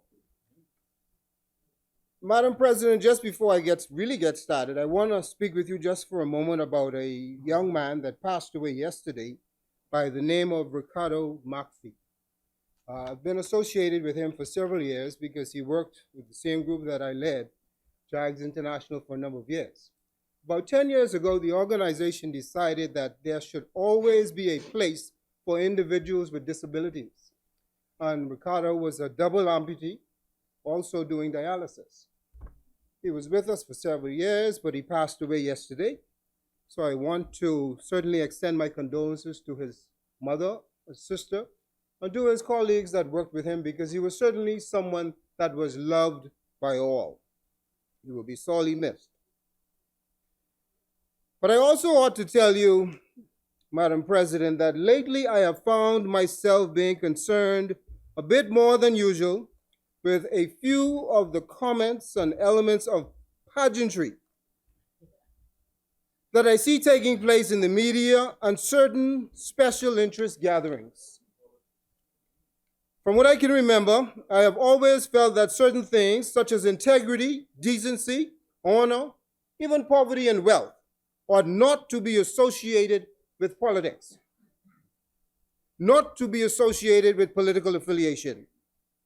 Now, I know there are those who may say, well, this is idealistic, but I take the opportunity to remind them and remind others that the greatest ideas, the greatest national achievements of this country really began with an idealistic position and an unwavering commitment to an ideal. Beyond what I just mentioned, integrity, honor, wealth, even poverty, I also want to add matters such as gender aggression and all such associated things with it to that list. The reality is that gender violence in any of its relative acts, and even the opposite side of pleasantries associated with opportunity met by preparation, should have nothing to do with political affiliation. In fact, it would be nothing more than shallow acts of political ploy if I were to adorn gold attire and sat before a camera suggesting I now have a concern. One should ask, where was your concern when these acts were happening before? Were you forbidden to advance for justice before, or does justice only seem present when it is convenient for some other side? Woe unto me if I should be available for such a day, Madam President. The last time I checked, injustice, wrong, dishonor had no affiliate color and resides in no specific neighborhood or fraternal grouping. As such, Madam President, I pray that the day always exists when we should all allow the law to take its course, evaluate these things, and pending the final advice, we can form an opinion, an educated and well-informed opinion that sees no affiliation or associated with any favor or prejudice, just justice. I'm a Bahamian man, and I mean that today in 100% of those words. When we must fight for a cause, I am prepared to do so. When I must be sad, I am not ashamed to be so. When I must help, I am prepared to do so. But I must admit that I have no desire at this time to encourage or be a perpetrator of vigilante justice that could advance from the words of one's mouth. Sorry to interrupt you, Senator Roll Turner, but there is an intervention on the floor. Thank you, Madam. Chair recognizes Senator the Honorable Maxine Seymour. Thank you, Madam President. So I What is your point of order, please? in terms of imputation of character and the good senator's comments on partisan address of certain issues. I want to state clearly on the record that as a member of the Free National Movement, we have stood for many years against any act of violence, especially those against women. In recent times, there has been an increase in domestic violence, reported domestic violence and statistics when it comes to rape, violence, and everything else. And so the reality is that we took a lot of firsts in terms of creating the Department of Gender Affairs, the Office of the Spouse of the Prime Minister, and many other things. And so this is no convenience for us. This is who we are. And so I just want to make that what clear. What is your point of, what is the, Improper imputation, Madam President, because the senator made comments that would suggest that acts that were recently public outcries, and he wasn't direct, but he made it clear that, that it seemed to be that, we were insincere, disingenuous, or just trying to leverage a situation because of partisanship. And I just want to make clear that that is not who we are. Thank you. Thank you. Please proceed, Senator Thank you. Roll Turner. We again have a collective responsibility to be careful. Now, Madam President, I want to shift gears and get into this thing here. In the past, I have stood firm and quite proud on a number of occasions for matters related to my beloved Bahamaland, but most recently, not as proud as I stood as I watched the darlings of this nation perform with splendor and excellence, and a heart so strong with fortitude as I saw their outstanding performances of these young Bahamians during the 2023 Carifta Games. Today I want to join and thank those who came before me and congratulate these young athletes. This past Saturday on Grand Bahama, the Ministry of Grand Bahama hosted our athletes and parents to a cocktail reception to express our island's gratitude. I got to tell you that I saw youngsters and parents beaming with pride and eyes so filled with optimism because of their varied success. I say thanks to the Minister of Grand Bahama, Minister Moxie, her staff, those members, those from the Ministry of Youth, Sports and Culture and their teams, including the presence of the Honorable Senator Kirkland Russell, who was also present to show our youngsters that we love them and we support them.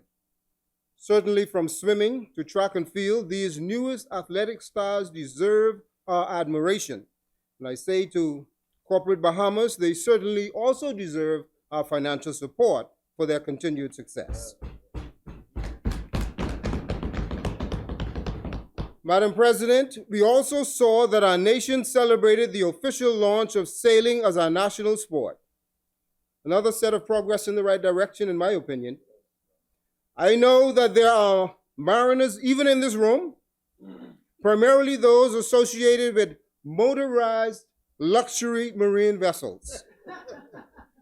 However, with the re-emergence of sailing, I shall now only hope that these very same captains and astute deep-sea fishermen in our midst develop their new skills that must now be associated with our national sport of sailing, a non-motorized sport.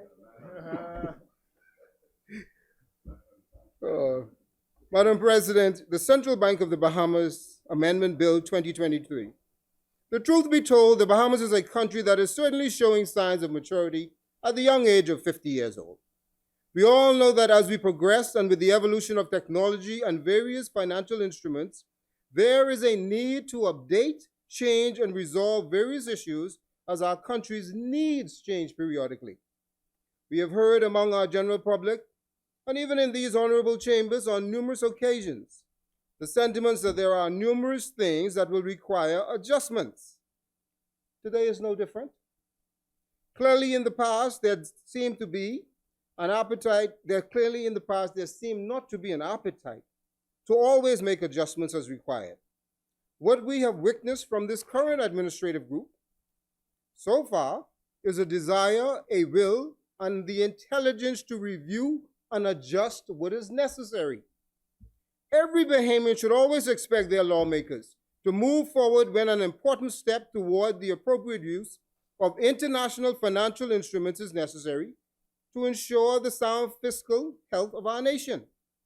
Even as we look at banking, what is happening in the industry in our country, we know that sooner or later we must review what is best for our citizens and their ability to conduct their transactions unhindered. The rising bank fees, absence of personal service when really needed, and even the fast-paced intention to seemingly manage everything remotely to the distress of the customer must soon be addressed at some point. If we are to build an all-inclusive society founded on correct principles associated with justice and opportunity, we must be led by God, yes, and allow honor to be associated with our character. If an adjustment is required to ensure the stability of our country, then every lawmaker and his or her associate should be at the ready to do so. No Bahamian should ever be disadvantaged because someone is afraid to remedy a wrong or fix that which is required for the national financial advantage and this country's well-being.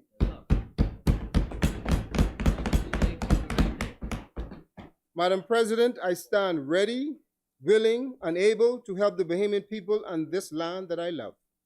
As such, Madam President, I am pleased to support the Central Bank of the Bahamas Amendment Bill 2023.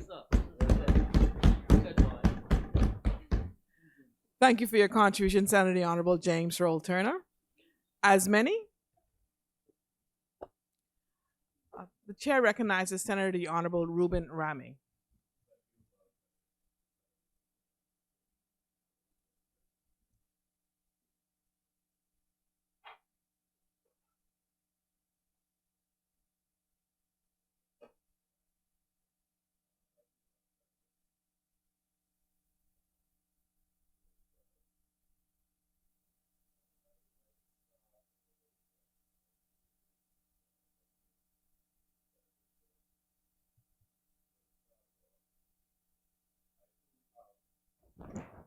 grave concern as relate to the matter of crime.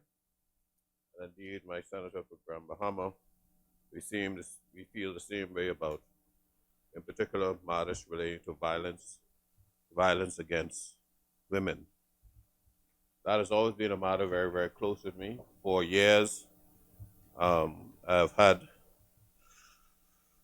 a unique and somewhat unpleasant experience of counseling on many occasions women who have been victim of abuse of all kinds. Even in your family, you have had to deal with matters even against violence against women and rape. I remember growing up seeing in communities incest, from a child, and you begin to realize what it was later on as you mature, and these things become formulated in your mind. I've seen the abuse of power against young women who took jobs that they desperately needed and then find themselves at the disadvantage of manipulative bosses who leverage their necessity for work against them, forcing them, and in many instances, even the principal ones have been physically forced. I'm actually personally thinking about a specific incident even now in my mind. And to see the things that has been happening to women for some time. While I'm at it, the issue of marital rape has been swirling. And would you believe it? I don't believe in marital rape. Because what I see marriage to be is a relationship where a man is willing to die for his wife. I just don't believe in it. I don't believe that a man would put aside a temporary need or temporary urge, put that above the care of a wife that he has to die for and provide for. A woman that is always on his side, whether she's sick or not, she will always be there for something temporary that could wait for another day or another week or until the illness is over. I can't fathom it, but I don't believe it. But I do believe that mankind is imperfect. And it is sad that we have to get to that point because of the devious nature of those who don't believe in truly what marriage is. And truly the value and the necessity for life of womanhood. So much so that Adam could not stand alone. There would be no world, there'll be no us. That men and women are uniquely important to every aspect of life and life itself. That we would have get to the point and begin to see even now more visibly through the cries of women that there are those pathetic men who actually abuse women, create lifelong scars for momentary pleasure and momentary one-sided pleasure at that. And so you find yourself having to support out of care for those who have been abused, neglected, and who are suffering, something that goes against even my personal nature. It's sad that we have to get to that point. And then recently, I heard some pronouncements that I thought set back the fight for marriage, for the marital rape agenda. Because in the heart of every man, even us who support it, has always been the possibility of abuse against the man. When it's time for me to get rid of him, well, I could just, that's always a legitimate fear. Make an accusation that is not false, that is false.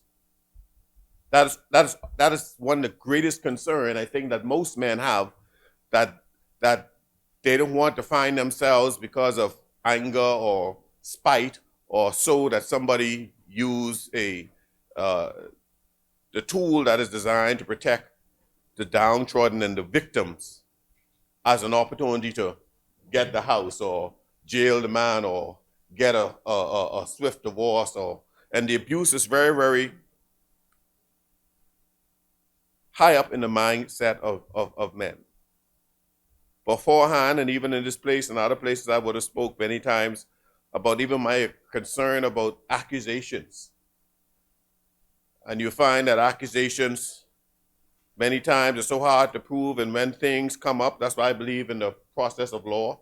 When things were to come up, people's lives are ruined. They'll write all articles, and you'll be on the front page of every newspaper when you're accused, and when you're acquitted, there may be a byline somewhere. And yet, despite the lawful acquittal, you still run around with a label. Or sometimes in a situation where the accuser is literally blatantly found to be lying, there seems to be no justice. So you could imagine the pain and the fear I had in my mind and in my heart when even recent allegations that was circulating around the press, and I get concerned just saying, let justice fall and justice be. When it was stated, and I was devastated by that, when it was actually stated by a seasoned individual that persons who would have made accusations against rape would have withdrawn a matter, and it was not so. Because the instant I heard that, I believed it, that what? And I got offended because I saying, you mean you can ruin somebody's life on something? Because if it happened, you got to carry it. And then later on, I can't use the word please because there's no pleasing in any part of this. There's no pleasing in any part of it. I say it again, there's no pleasing in any part of rape. The victim, I even pity the perpetrator. I pity him. The accused, there's no pleasing in any event, but there was a degree of satisfaction when the voice later on came that, no, I'm standing strong. I want us to be very careful on everything that we say. We cannot interfere with matters. We cannot speak matters that you don't know factually in these cases, because these are sensitive cases. And Madam President, quite frankly, I believe an apology is due. Because in my mind, that's just a pure statement of that setback, a whole matter. I noticed because I've been impacted with the grief as it relates to persons being raped, and I've seen it and witnessed it across the board. And we got to be disciplined. The thing about the law is, it ain't really about you, it's always about me. You know why? Because if I don't give you all your rights under the law, should I be in the situation? I can't have all my rights. I'll use an example that may seem odd. I remember Samuel Natty Knowles, who I hold no brief for, a drug lord, and we know what drugs have done to so many of our children. But I was offended when he had one more motion, which I would have said myself, he could lose that. But he had one more application that he could have put before the court, and he was whisked away. I had a problem with that because if it was my son before the courts, I would like for him to be able to acquit himself or access every possible avenue of adjudication. What I'm simply saying that the law is always supposed to be not only blind, but very, very unbiased. And we all have a duty of care as not only as legislators, but even being citizens. In passing gossip and all these other things that is unfounded just because it's popular don't make it true. That's why we have the court of law. We are disadvantaging the persons going before justice when we state things as facts that aren't founded in and of themselves. We have a duty of care towards each other. The same way if God forbid, a family member of mine was slaughtered on the street, I don't want to see the pictures over social media. The same way you would not like it. Would you believe I've been there present on many occasions when persons were literally murdered in my eyesight? And to help with it, I quickly grabbed my phone because I saw the car speeding away. One time right on the highway, coming across, I saw the man got shot. I grabbed it. I said, we got to identify the license plate, bam, bam, bam, bam, bam. And I used it to record. And the only person who saw that, this person bleeding out and hoping that I caught the plate of the car as he went across the medium and everything else. And I went straight to the police and I showed it to them. Nobody saw it. I didn't even share it with my wife. The blood trail when the person came with a yellow welder through the thing and come there and died right there on the sidewalk. There are times we had Kiwanis functions on Foxhill Park, rat-a-tat-tat, people getting shot. And I could feel the warm bullet migrated from here down to the groin of the young man, and you can touch it on their skin, and it's still warm, and the lady shot in the arm.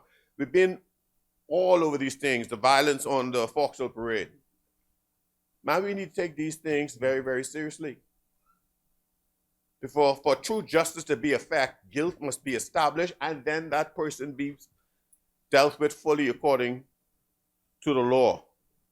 I'll end there lest I go to the point of the matter of concern about bail and all these other matters and so on and so forth. Actually, right now, quite frankly, bail is a matter of life and death, even for the assailant. Because persons incarcerated are wards of the state, and they have a duty of care towards them. So if you feel that a person is a threat unto themselves before justice is adjudicated, I think we have a duty as a country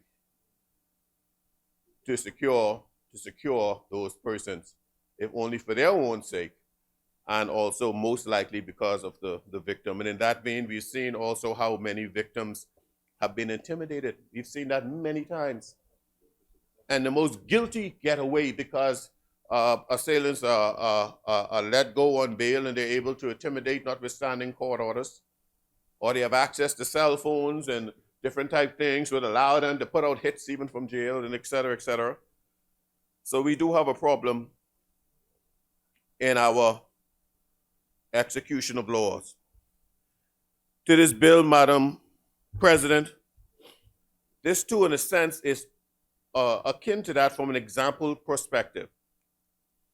If I were to summarize it in one simple tune, that if you literally hold the power to do what you can, according to the procedures that is laid out, there's no excuse at all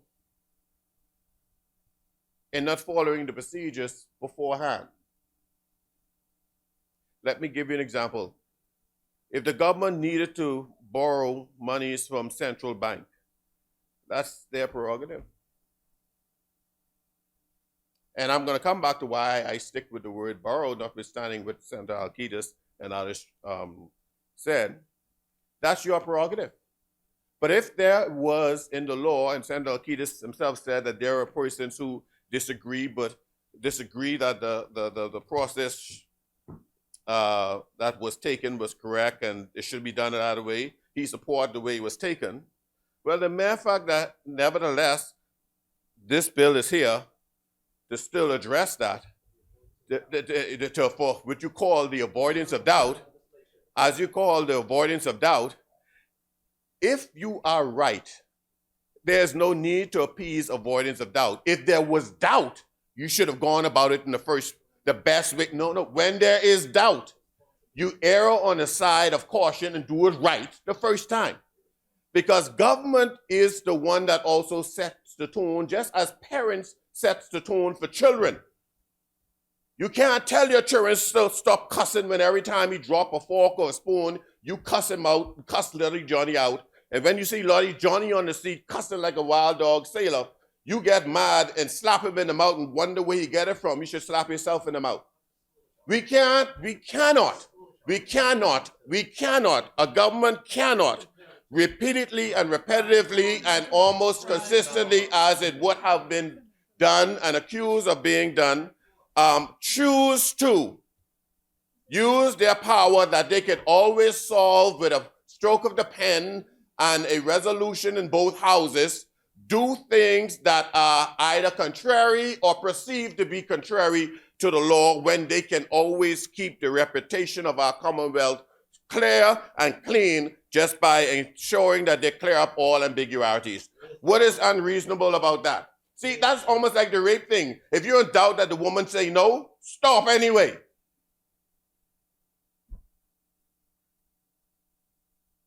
You can't say, I doubt you, say no, rape the woman, and later on say to her, sorry, I taught.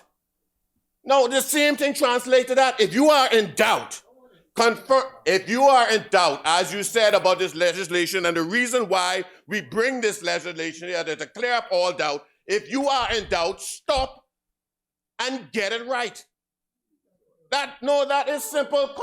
That everything applies to life. Trust me, everything applies to life. If you are in doubt, stop. No, we are turning to any crime, anything that goes. If you are in doubt, stop. Because if you do proceed, you must make sure that you are. And the mere fact of that, if this was not in doubt, then when you would have corrected, make these amendments, all does not directly pertain to the actual cost that was taken. There were some that I thought was pretty okay. You know, you're going to reduce the amount that you could actually borrow from by 50%. Some may look at it saying, well, you put something extra sweet in there, but that is positive, and I'm going to explain why. But if you do have doubt in something and you know it's going to be, the matter's going to arise, you need to address it. What if we keep passing laws in this country that we have doubts about, and every time we reach to a court, the court has to shut it down because it's unconstitutional? That will make us lousy lawmakers. We are to check ahead of time to be able to make sure that the laws we pass is constitutional, because no law is above the Constitution. It's the same principle. No sexual advance towards a woman is above yes or no. Her Constitution is her right to say no. So if you even perceived by action or drunkenness, which is no.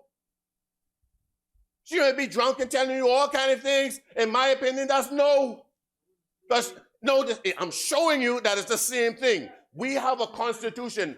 Human beings have a constitution. The constitution of the human being, even God respect, is the right to choose.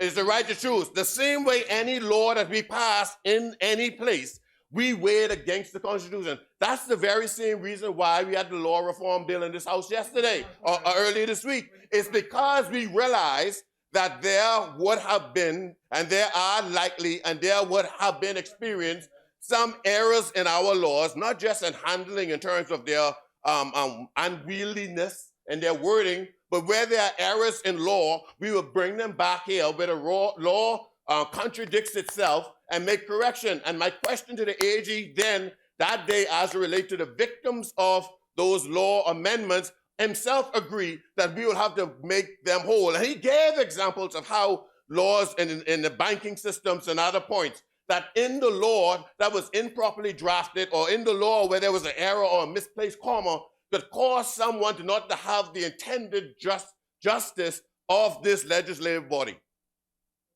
So we can't come and split the baby this way and that way, one law for you, one law for me. The mere fact that you admit that there is doubt in that area, and you're here now correcting and going retroactively back to the action, means that there is a direct cover-up to ensure that it's suited with the law.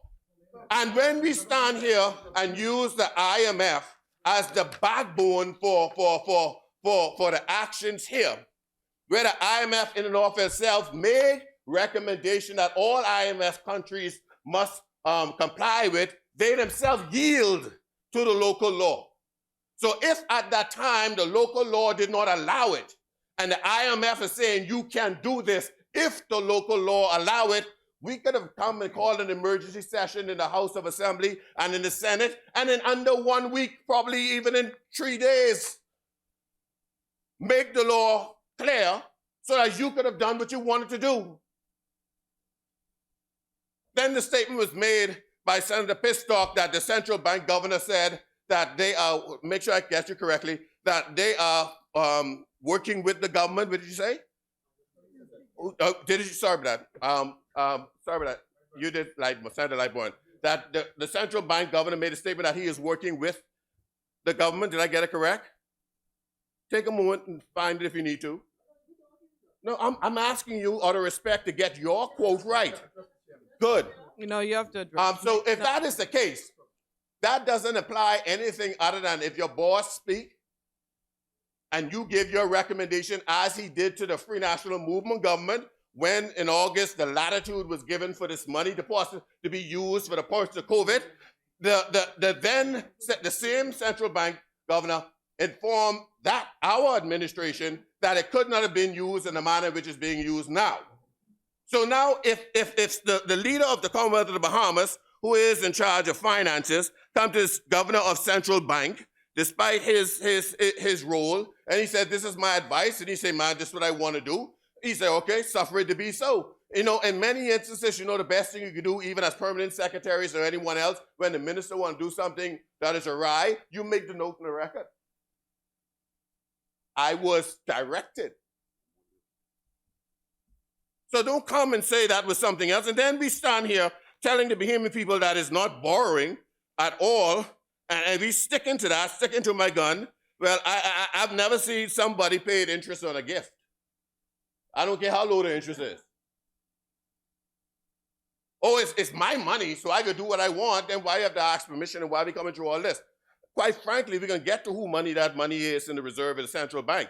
Remember, every government is just but a caretaking government. And if it was actually government money, it would be in the consolidated fund. That's the money that y'all can spend however you want, well, according to the budgets that's been passed in this House. Unlike what happened with the Minister of Housing and the $20 million that should have come to this House for ratification before it's actually spent, because our purview don't allow that latitude to take on just governmental burdens. You see, can't take on governmental burdens. And so here it is now. Senator Alcides is clearly sitting here and stating repeatedly and with emphasis that this is not a loan, but yet I sit right here and I look in this bill, and in this bill, why do I see the word loan?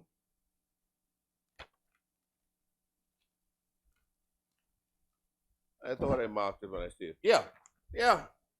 On 3, the amendments of Section 21 of the Principal Act said the amount of the loans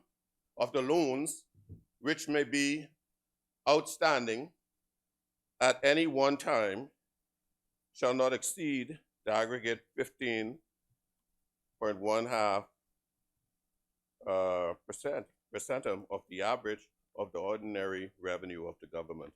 Blah, blah, blah, blah, blah, blah, blah, blah, blah. Let's speak about something like this. So, I mean, you can't say it's a loan, and the document mentioned loan. I think it mentioned also the word borrowing. Maybe Yes, out of context. You can clarify. Yes, if the member deals. Chair recognizes Senator the Honorable Michael Alcides. Yes, Madam President, the section to which the member honorable senator refers is Section 21, which deals with another matter, not directly with the issue addressing the SDRs. That matter deals with the borrowing limits of the government. The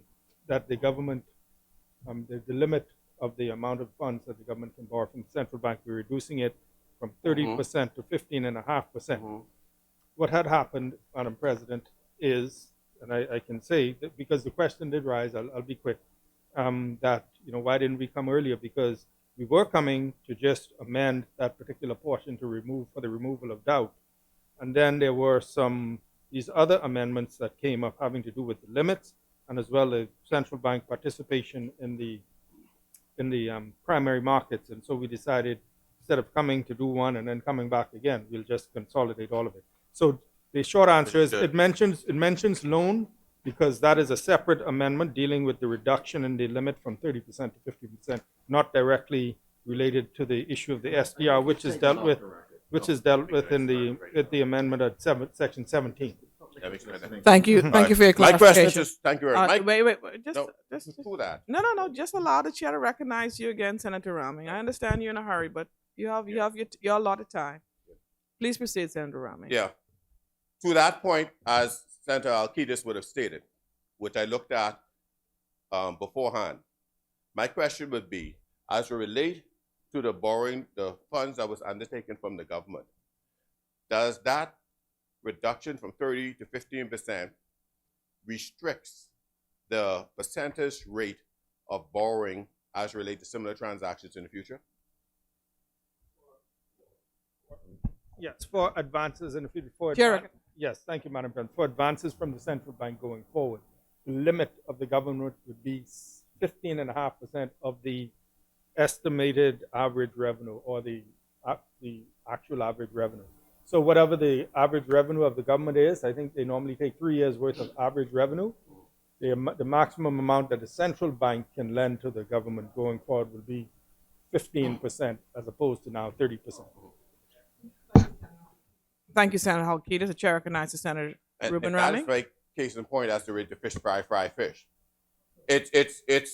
It's a loan in relation to the context of the percentage rate that can actually be borrowed. The percentage rate that actually which could be borrowed is related to the amount of money similar to the same transaction that is done, which the government could get from central bank. So in a sense, it's the exact same thing. Okay. All right. Let's keep moving on. Let's keep moving on. When our people look at this central bank and our reserves, let's talk really about ownership and this reserve. We all know what government is. You know, they say government own all the crown land and everything else, so on and so forth. But when you track it down to its actual roots, it's really the Bahamians people own, not necessarily government own.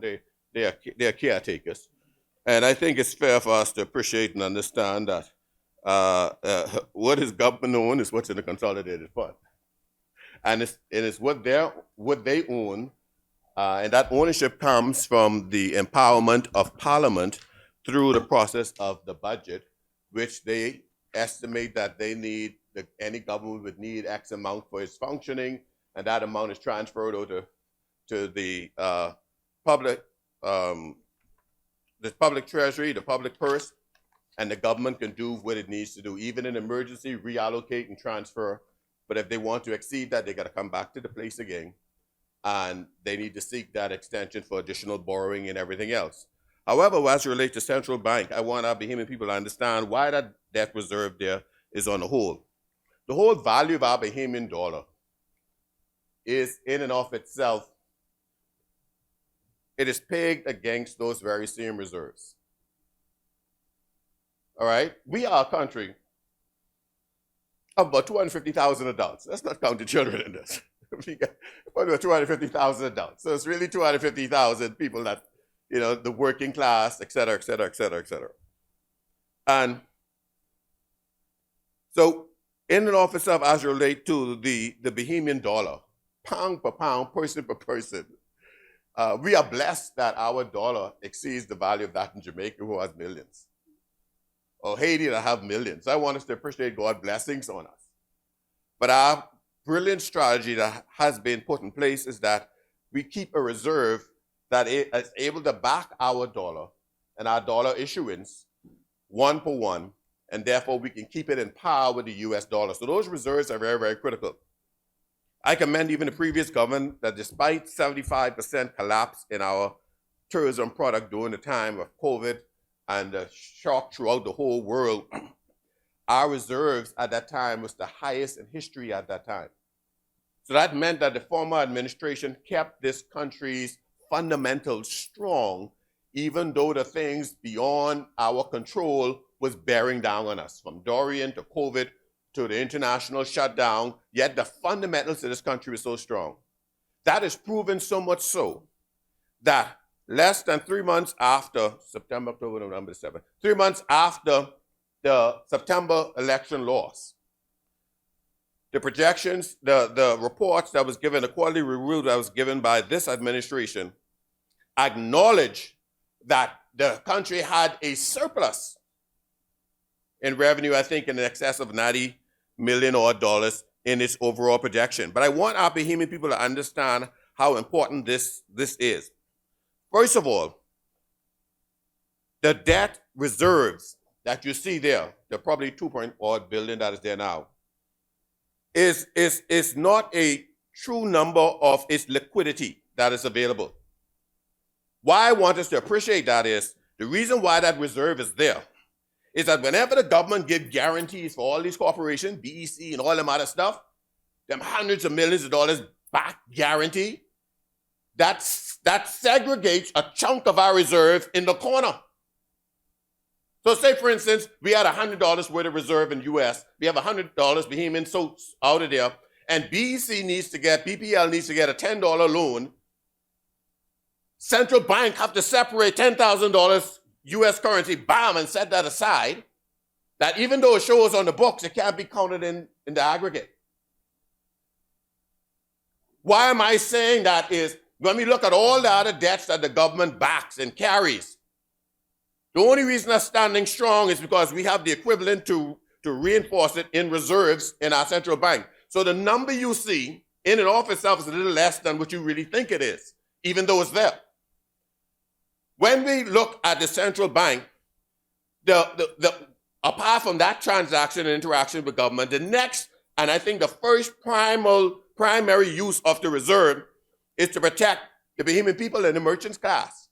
Because that's what guarantee our dollars, our credit cards, our purchasing power all around and wherever else we need to go, our ability to make and exchange money throughout the world, the United States, pay our credit card bills, because they don't take Bahamian dollars.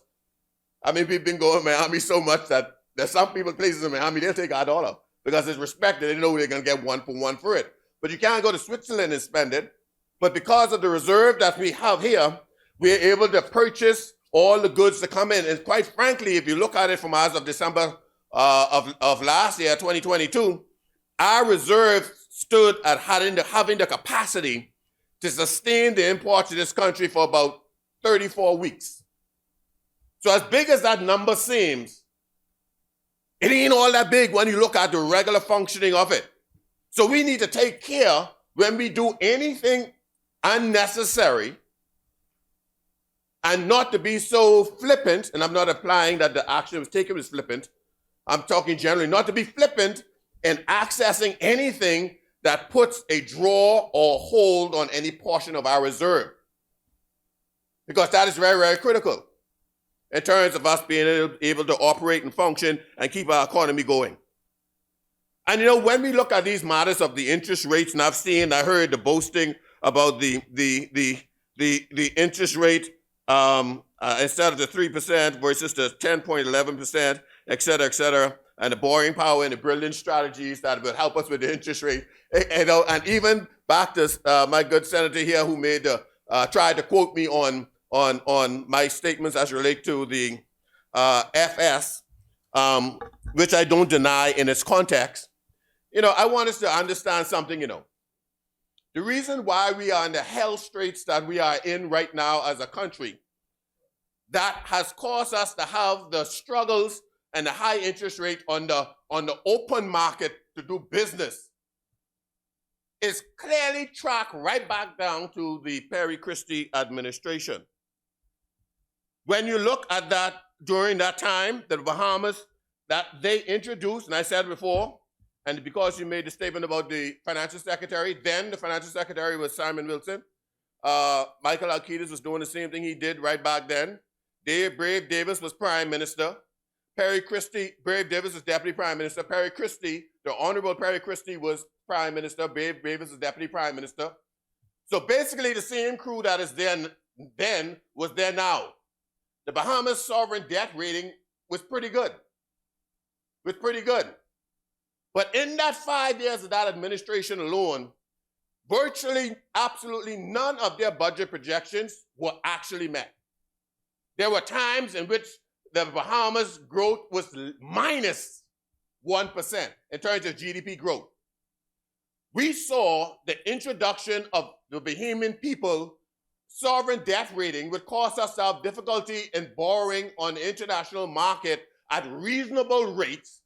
We're being hit with these high interest rates now, 9, possibly up to 11% now, simply because it was the then Perry Christie administration that put this country in junk status, that introduced us to junk status.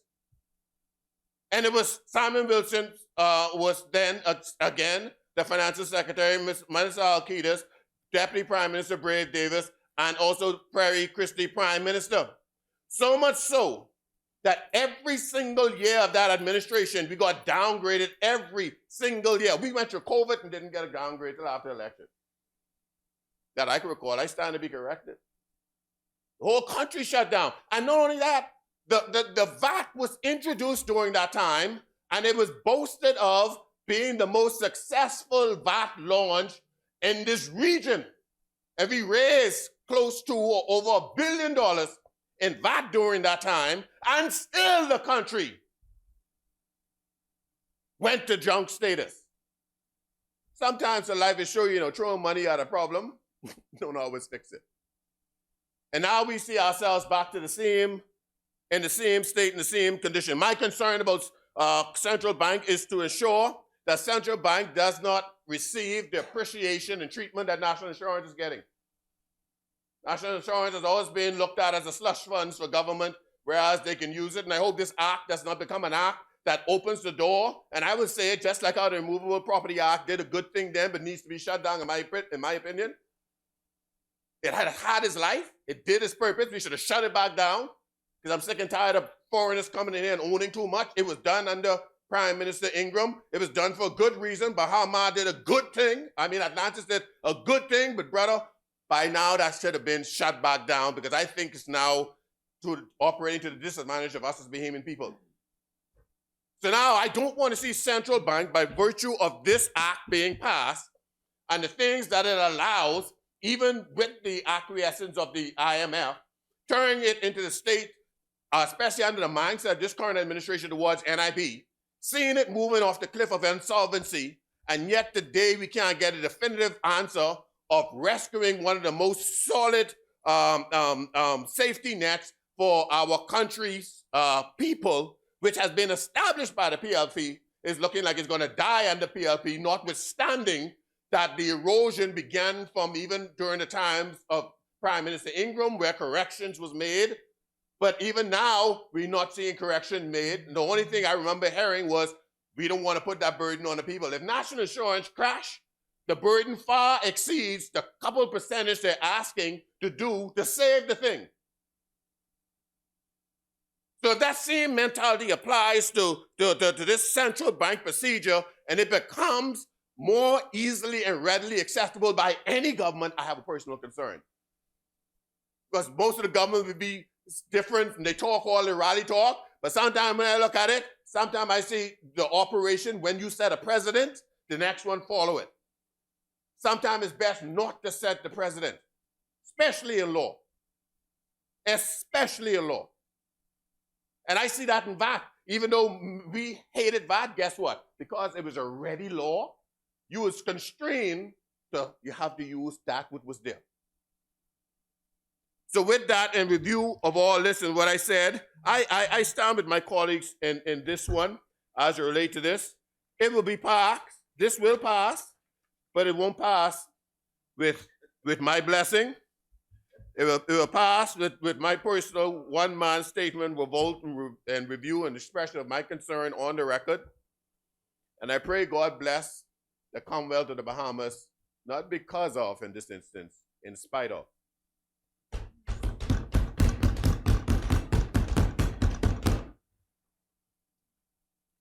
The chair recognizes.